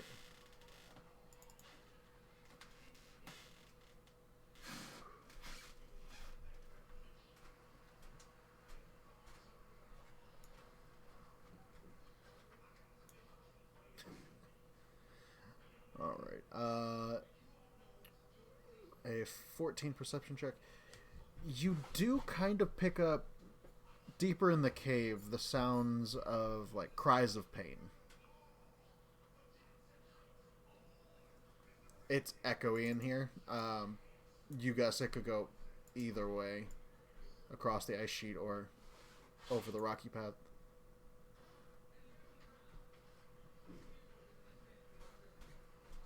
Okay. Cool. It gives you no issue. Doesn't seem very slick. Ahead of you, you do see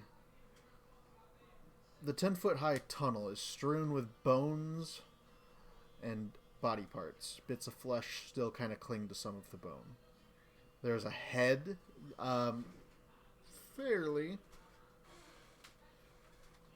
probably within the past day. It's definitely cold. It's not still a hot kill.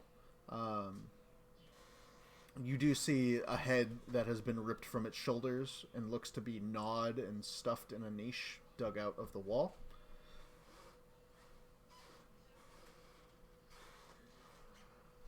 Looking around, go ahead and make a nature check.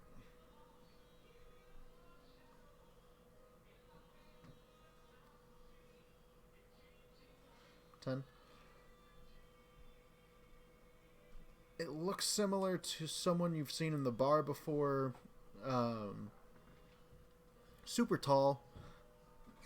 I mean, you could assume super tall. There are very big pieces of chest. But looking around the bones of this, you probably figure it's a Goliath. It's got torn bits of hide armor. It looks like there's a great axe.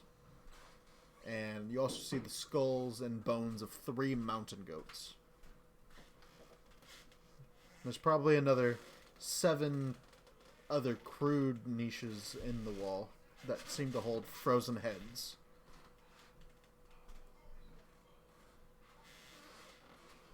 Okay.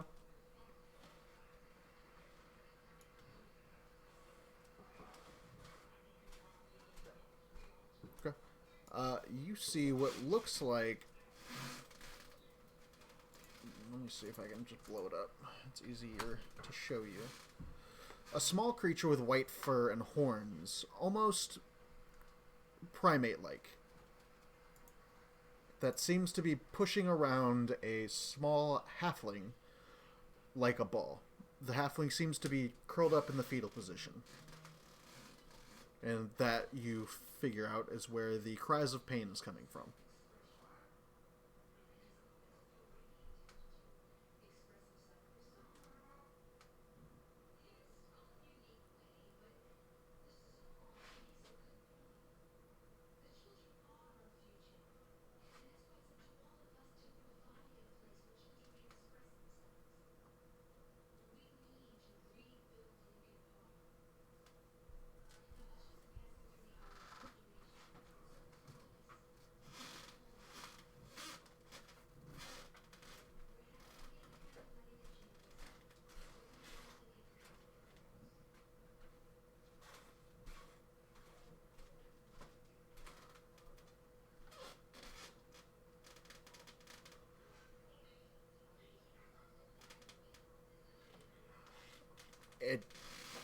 It's very specific with that spell. It has to be a person or a humanoid.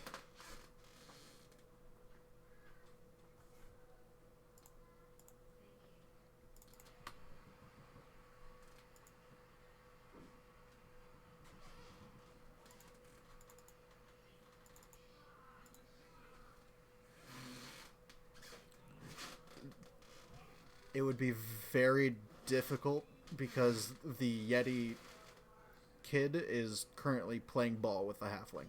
So, that you can see.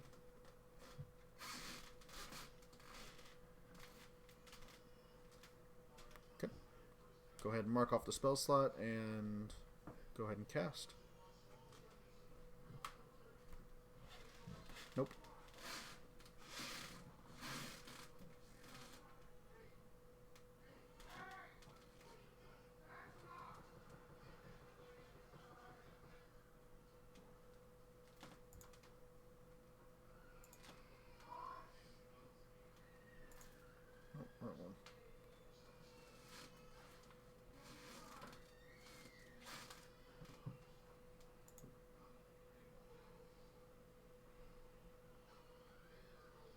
There's no modifiers for it. It's just roll. Yeah. Yeah, should be.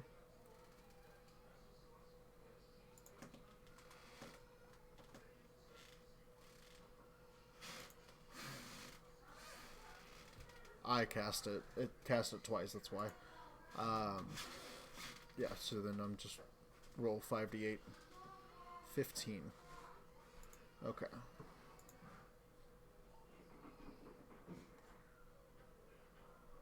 Yeah. Oh, that's a really low roll. 2, 3, 3, 1, 6. Roll me a d100.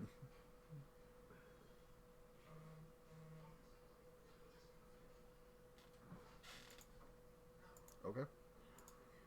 Lower number is better. The Yeti tyke seems to lull for a second and then falls asleep. The halfling kind of looks around for a second, kind of feeling tired herself, but just kind of wipes her eyes out. You hear a roar from around the corner as a large creature runs up next to it and starts checking on the child.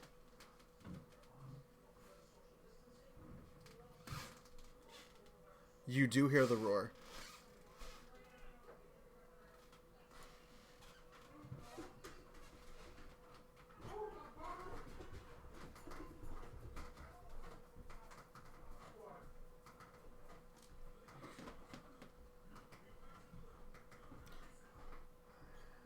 If you would have rolled 3 higher, the halfling and the tyke would have went to sleep.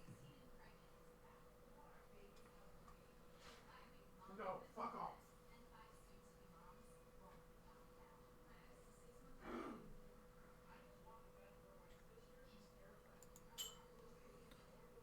While you guys are running in,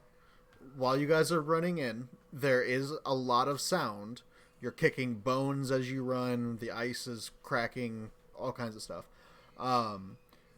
Cray, you do watch as the large Yeti picks up the Yeti tyke, and it does awaken, but then they move back a little bit as they can hear that there's someone coming.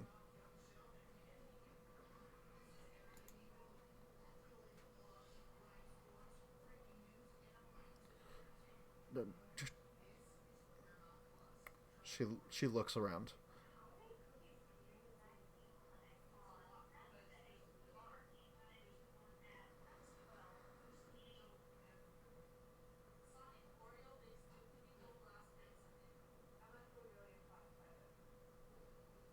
Okay.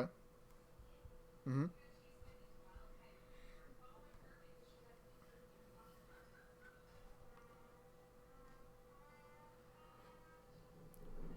As you run around the corner, you do recognize this Yeti.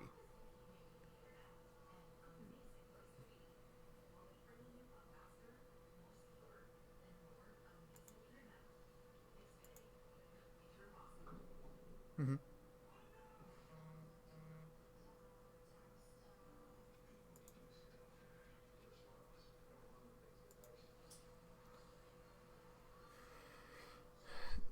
Holding the small child,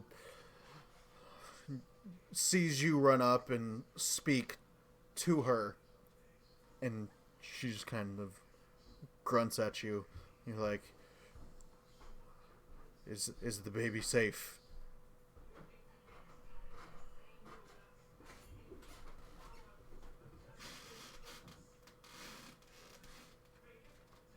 Yeah, the baby starts to stir in the mother's arms. Uh, they call me Papa. No, no, but you see the halfling get up and just run.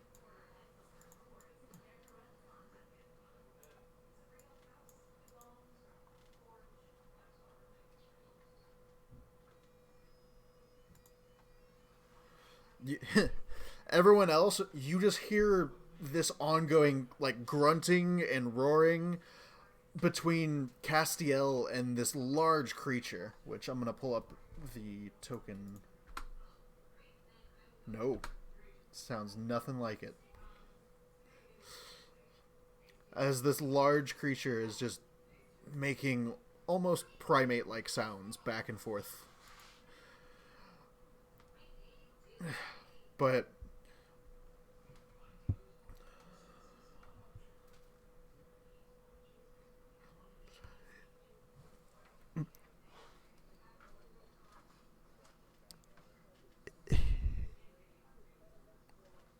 guys, guys, he did bark at a dog. Just saying.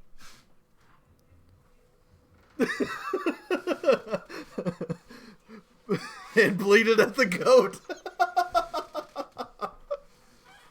so this is great, but yeah, the Mother Yeti, as you would know, let me pull up something real quick. Ife and the Tyke Rizzo. Ife looks to you and goes, "We're just doing what we needed to survive. The herds have left. We haven't been able to get food."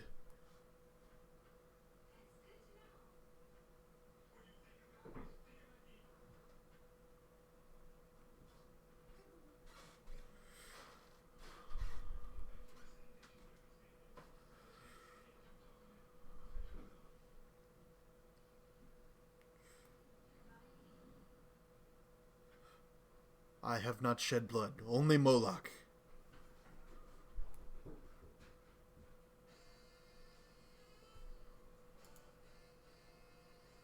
"No, no.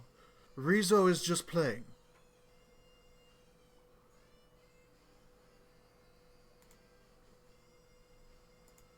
"Oh, I've been here with Ife. Ife has been playing with the little one." Sorry. I'm Ife. Rizzo has been playing with the little one.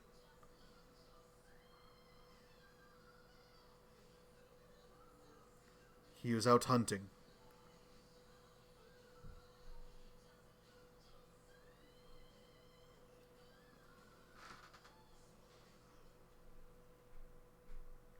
He just kind of grunts.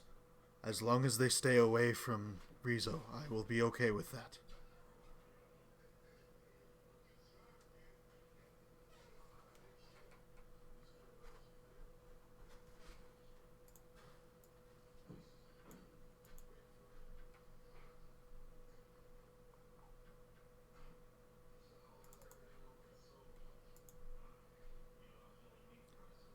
Everyone else just hears this, like, grunting and kind of, like, small roar.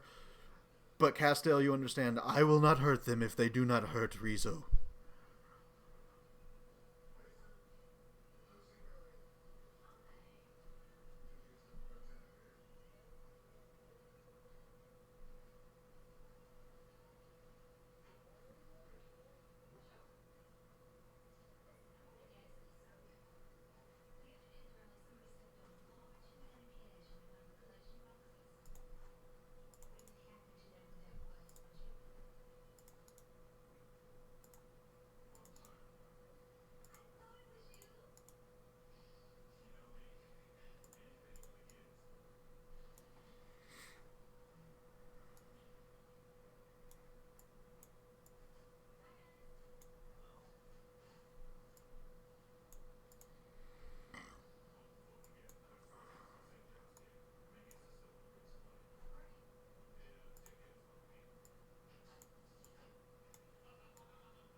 Hmm?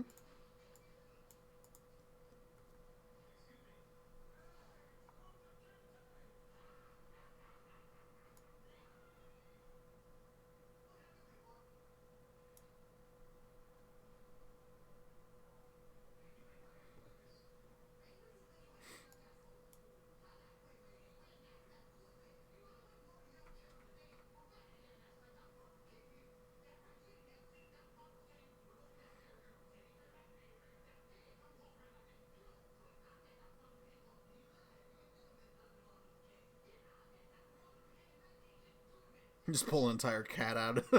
You pull one tiger.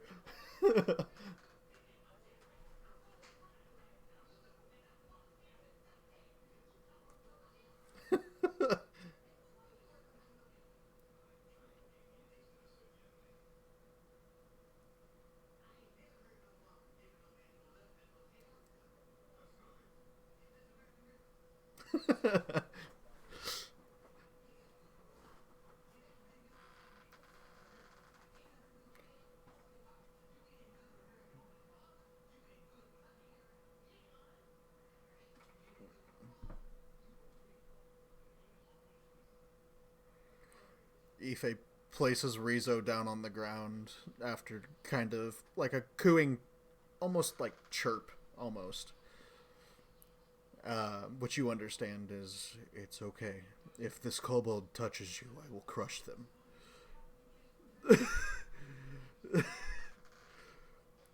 No one else understands anything. You just see the tyke get down, walk over. Yeah.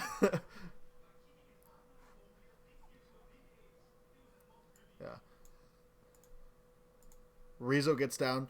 Rizzo's about the same height as you are currently, Cray. Still pretty small. But you could tell this is like 50 pounds worth of muscle, though. Like, they have no fat on their body at the moment. It is all muscle. Um,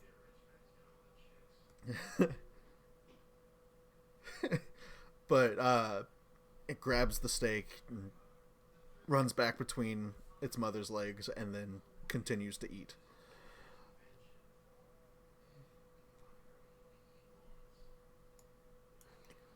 To the left of you just looks like I believe a cliff edge. Let me look real quick.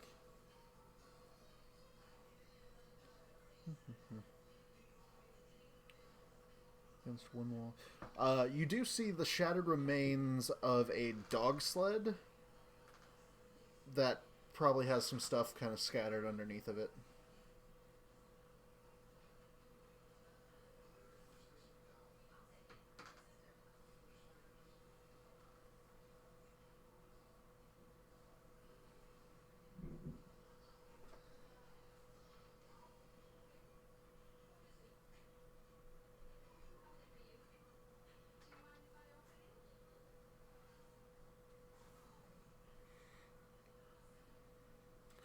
Were there any other survivors? Ife responds, I didn't see the people, only he did. Yes.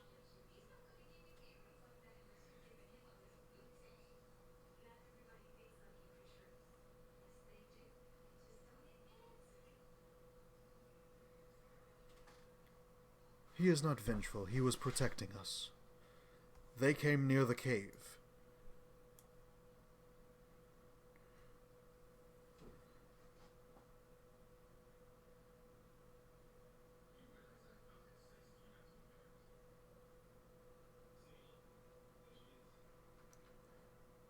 Many people come up on mountain. Many people try to climb.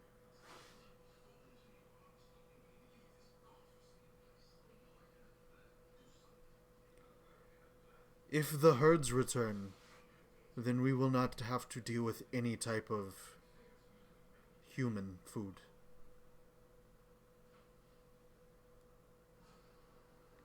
This winter has picked up. They're not able to find food and graze here anymore, so we cannot go down and hunt for them. This endless winter causes only misery.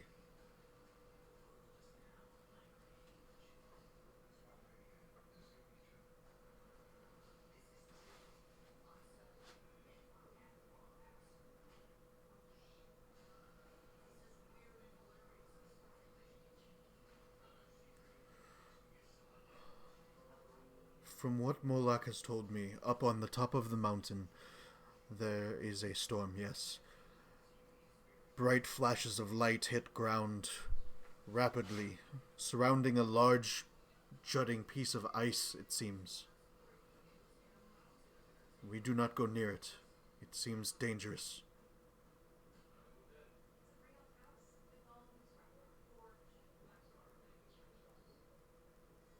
Okay.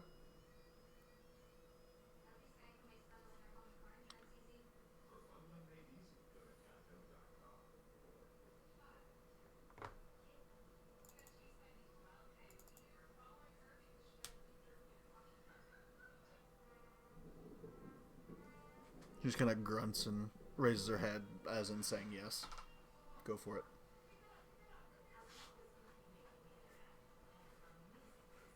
Okay.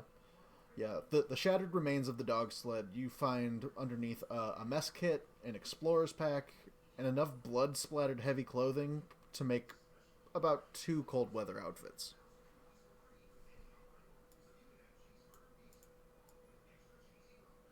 Yeah, it's like cooking wear, pretty much. Yeah.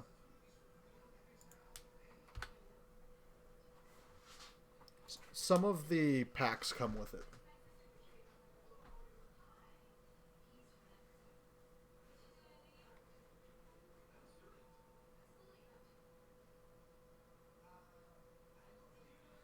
Okay. It's a little bit of a climb there, uh, so it's a little difficult. Let me see though.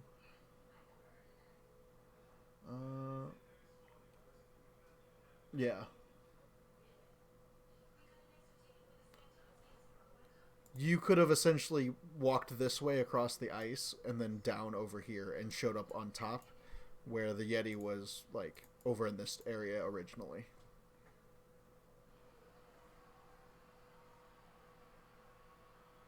About 10 feet.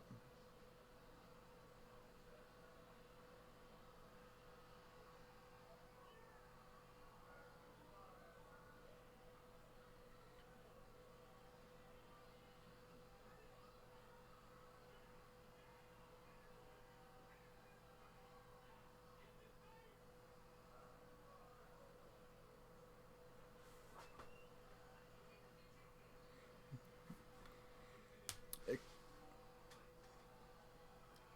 doesn't quite understand it, just kind of reflects the movement that you made. Monkey see, monkey do. Essentially, yeah. They do have very simian faces. They look like primates, pretty much.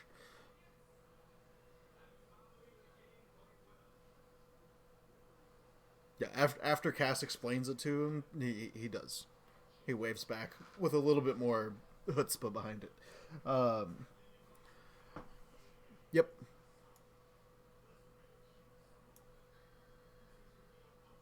Mm-hmm.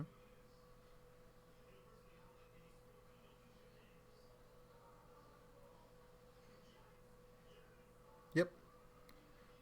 Yeah, I knew. I saw you down there. I was going to get to you actually right now. But yeah, you follow the halfling. The halfling runs out and sees Garrett and starts talking to him, um, saying how they ripped the Goliath like limb from limb, pretty much. Uh,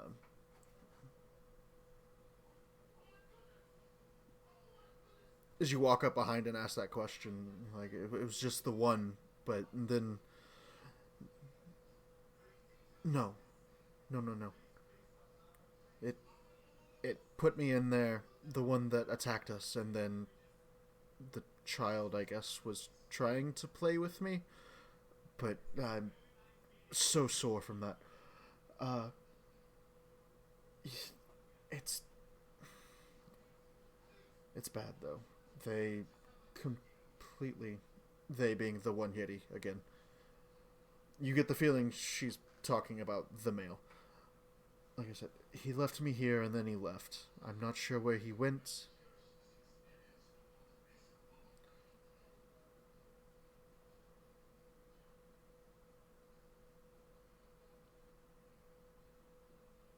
Yes, I think she fled up towards the peak on the way. Um, just up this hill, and he points behind you to the pathway, and you get the feeling that that leads towards the peak of the mountain.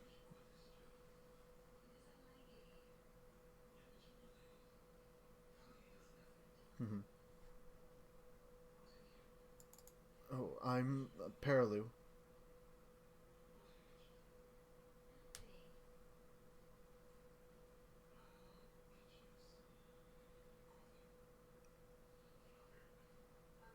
Well, we hired Garrett here to guide us up the mountain. We were trying to do some research, something to affect the cold. Um, the tiefling said she had to make her way to the top, but we never made it.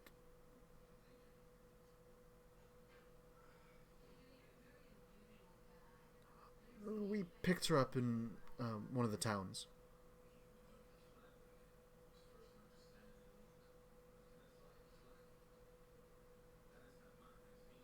I believe her name was Astrid? Astrix. Yes. Astrix.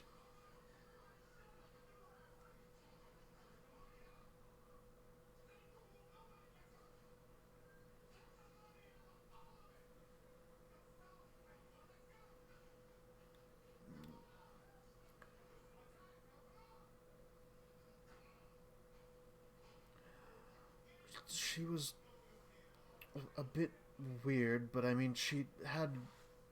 I think she bought herself a potion. She also carried a spell book. Um, but that's about it that I can remember.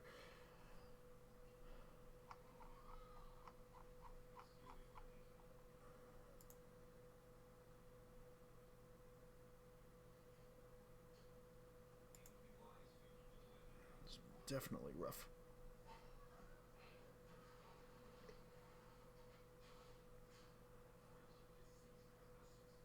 And, I mean, do we have to? I mean, she looks up at Garrett, and Garrett goes, "Well, if what you say is true, then I don't have any more reason to go up the mountain.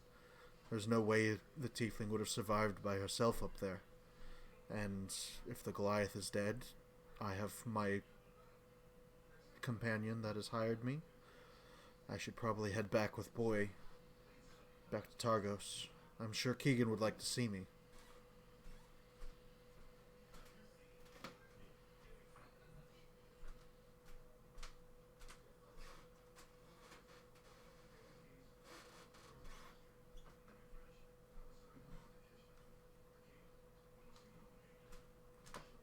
I think I know the quickest way down. I think we'll be alright.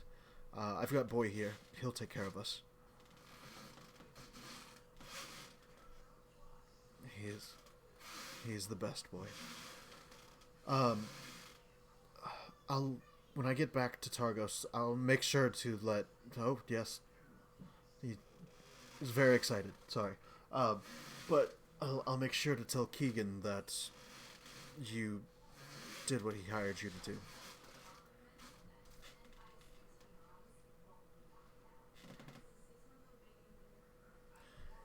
He promised you information on prudence from Targos.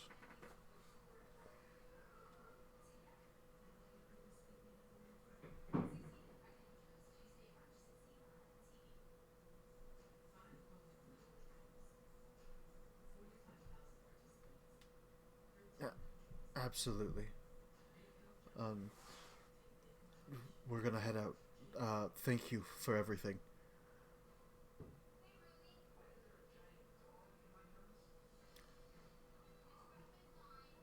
Like without any type of warning, he just kind of like hugs you. It would seem Garrett is a hugger.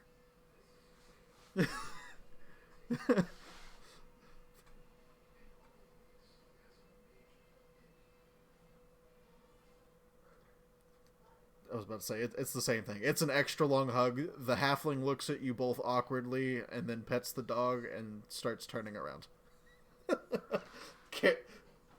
Yes, yes, yep.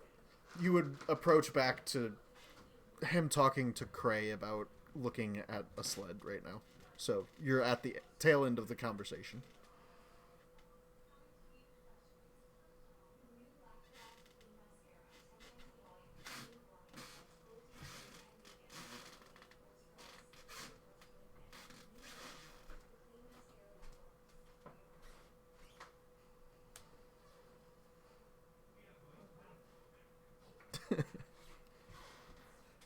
Yep. Not even. Yep.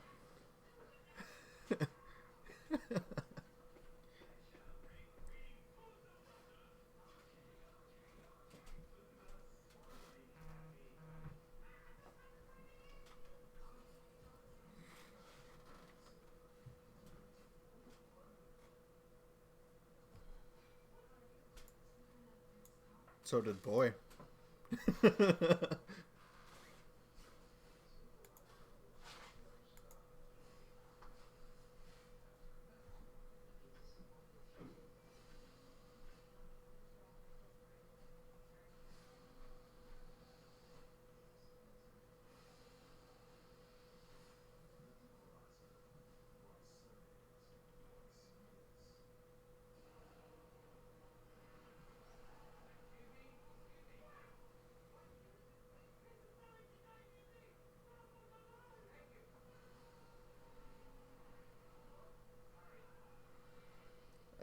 Arwen kind of looks at you, Castiel, and goes, "Are you sure you don't want that cooked? I can make a campfire."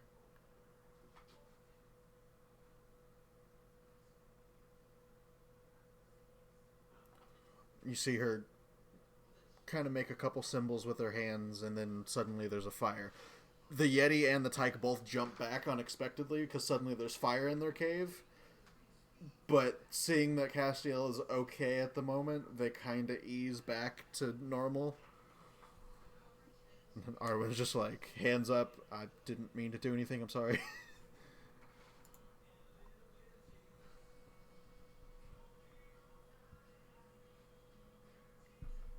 Mm-hmm.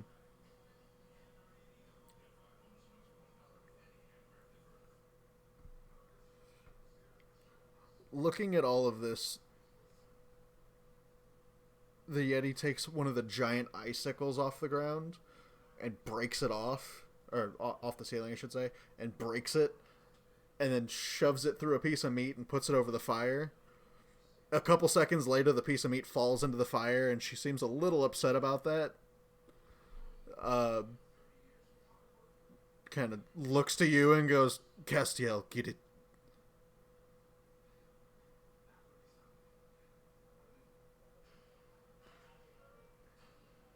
It's a little charred, but since this is a magical fire, it's not like covered in ash and stuff. It's just rapidly chilled because of the ground. Uh, but I mean, it looks kind of cooked. Doesn't bother them at all. They just completely devour it.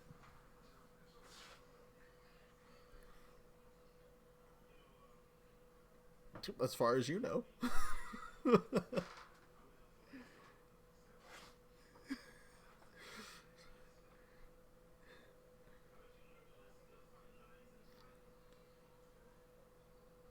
No fucks. They're hungry. It was food.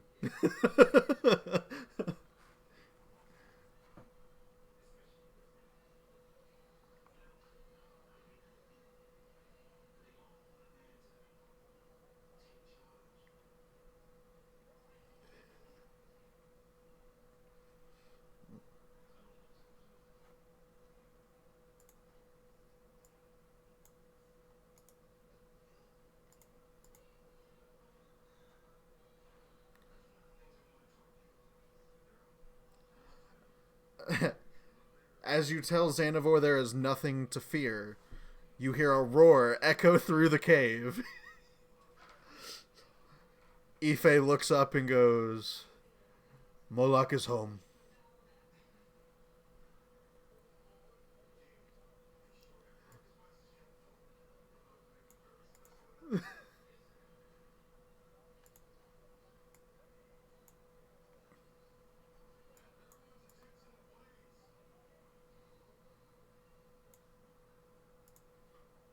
Arwen backs around the corner.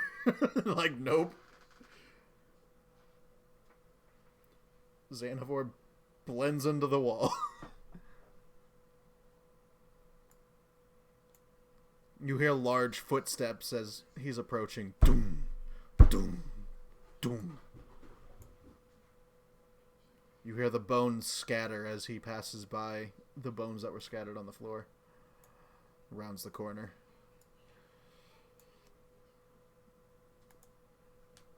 It seems fairly quickly. Nope. Moloch rounds the corner and sees first the centaur and just roars in anger, seeing it looks kind of like to him you have the Yeti female and baby backed into a corner just by placement. Just by placement. But as he walks around the corner, he sees Castiel too and goes, "What have you done?"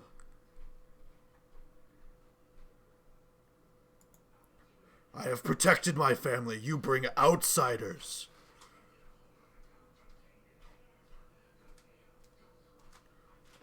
"They're killing our herds, coming towards my cave. I protect my own."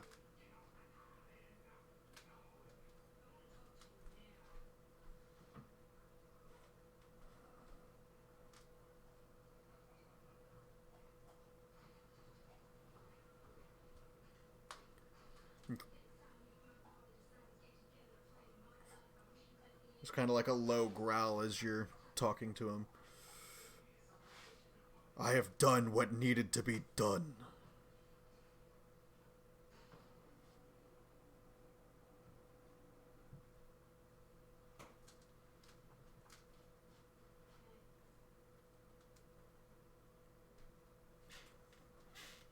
Large. Kind of scoffs.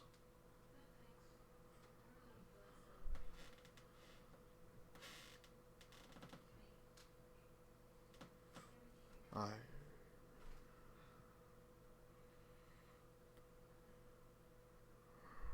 kind of sighs a little bit and just kind of snorts and scoffs, kind of turns his head, looks over you because he is much taller than you, and looks at Ife. "Are you hurt?" Ife shakes her head. "No, they have fed us. There is more food. You may eat too, Moloch. I'm sure they will not be against that idea."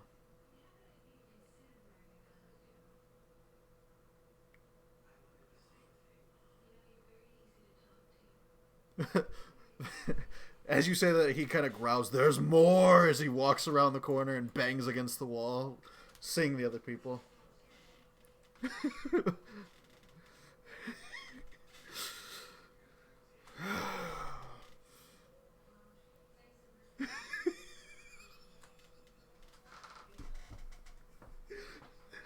he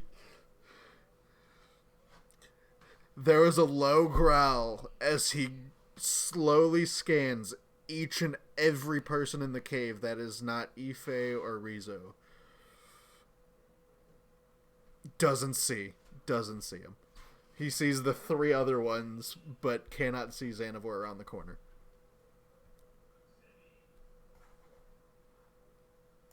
Let's say, I don't know where you're at. You're yeah. Cray was blocking you. I'm sorry, what did you say, Castiel? Guys.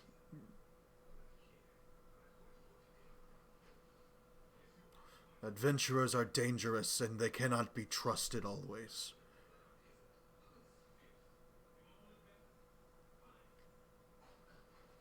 Make a persuasion check at advantage. I will also give you inspiration for what you have done so far.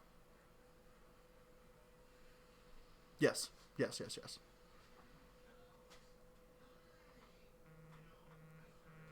Persuasion. At advantage.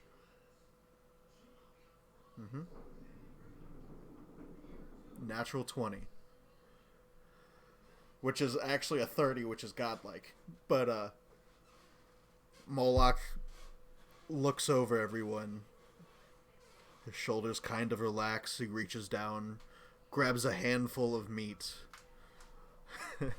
lifts it to his mouth, sniffs it, takes a bite. "How long are they staying?"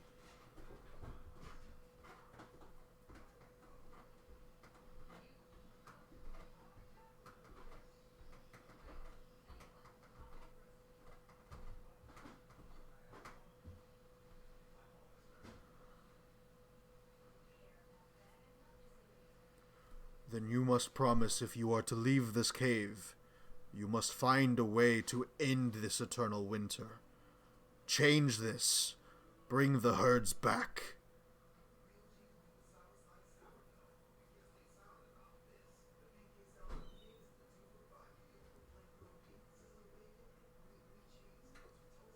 It's like, they don't know what you're talking about. This is all grunts and growls.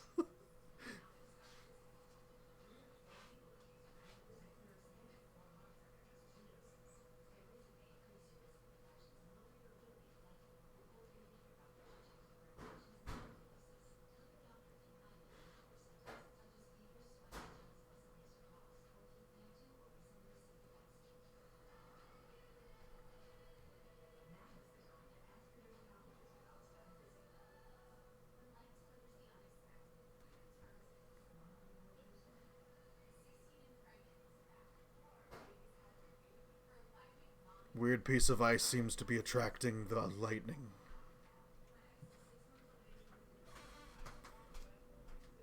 Some odd piece of ice.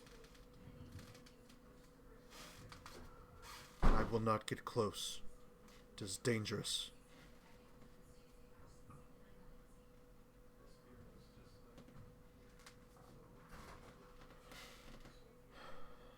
He just kind of like sighs. This is dangerous, Castiel. You need to go north. Towards the top of the mountain. Follow the path. I believe I saw one of the creatures that you told me not to kill run up that way, of course, too. So I did not kill the entire hunting party. I do not see the other small creature either. The one that I gave Rizzo to play with.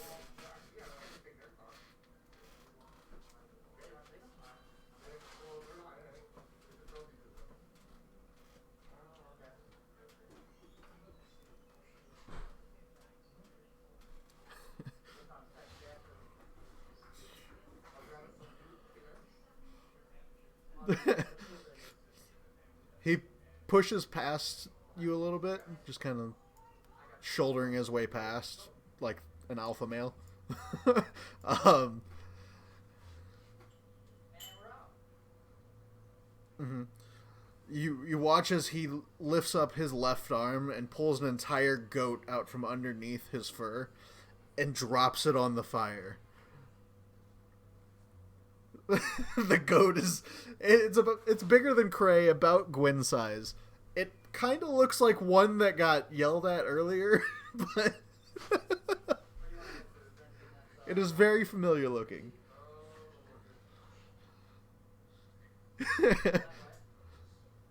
But you guys are going to be allowed to take a rest. Whether you choose it's long or short is up to you. It is very late. You are very tired, and most of you have burnt many spells. But you are getting close to the top.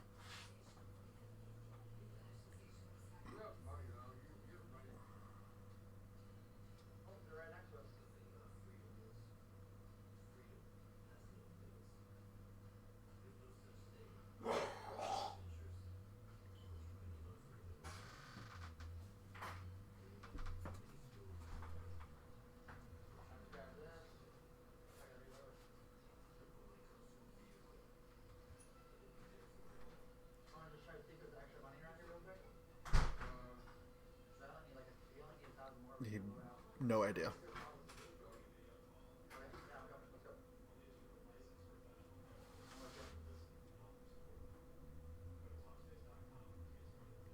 Asterix.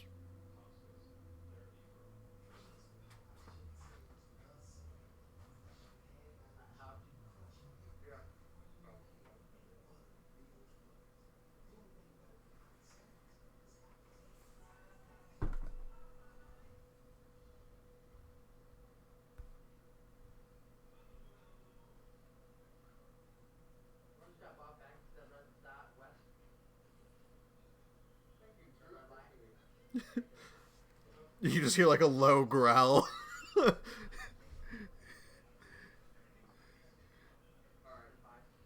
Yeti is not cannon fodder. Yeti is an entire fortress.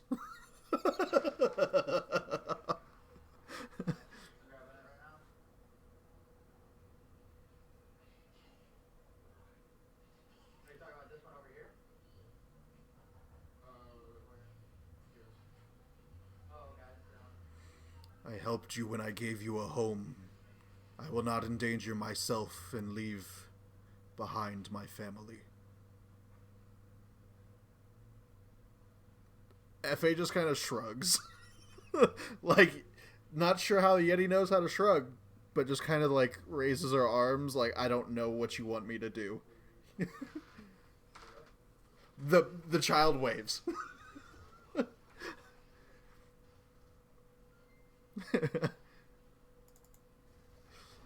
um so we will end it here so you guys are able to get a rest.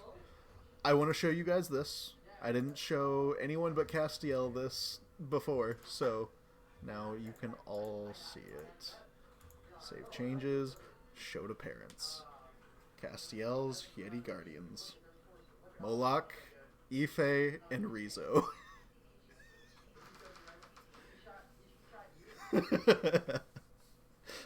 I found that picture, I'm like, oh, it's a little family, exactly what I need.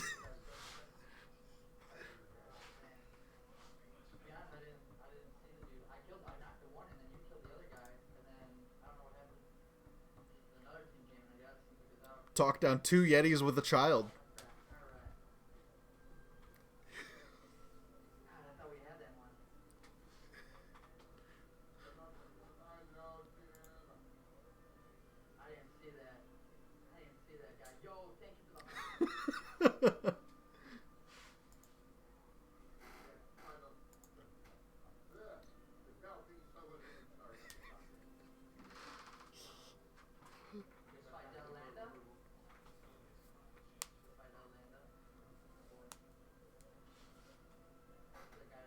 He's done it multiple times, yes.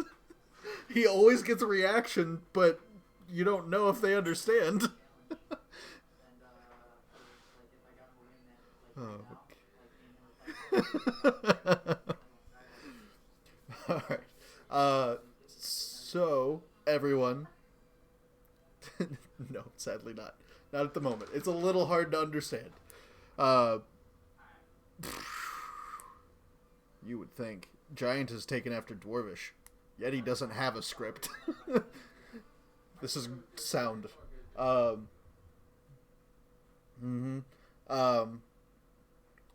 like I said, we are going to end here, everyone. Thank you very much for stopping by. We appreciate everyone who came in and said hi.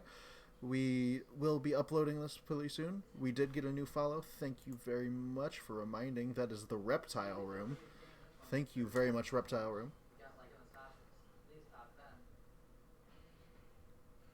Sweet. Whatever it takes. Whatever it takes. We will be back. Our next game is Sunday for the next episode of Prince of the Apocalypse. So, thank you very much. We will see you on Sunday then. Goodbye, everyone. Have a good one. Bye.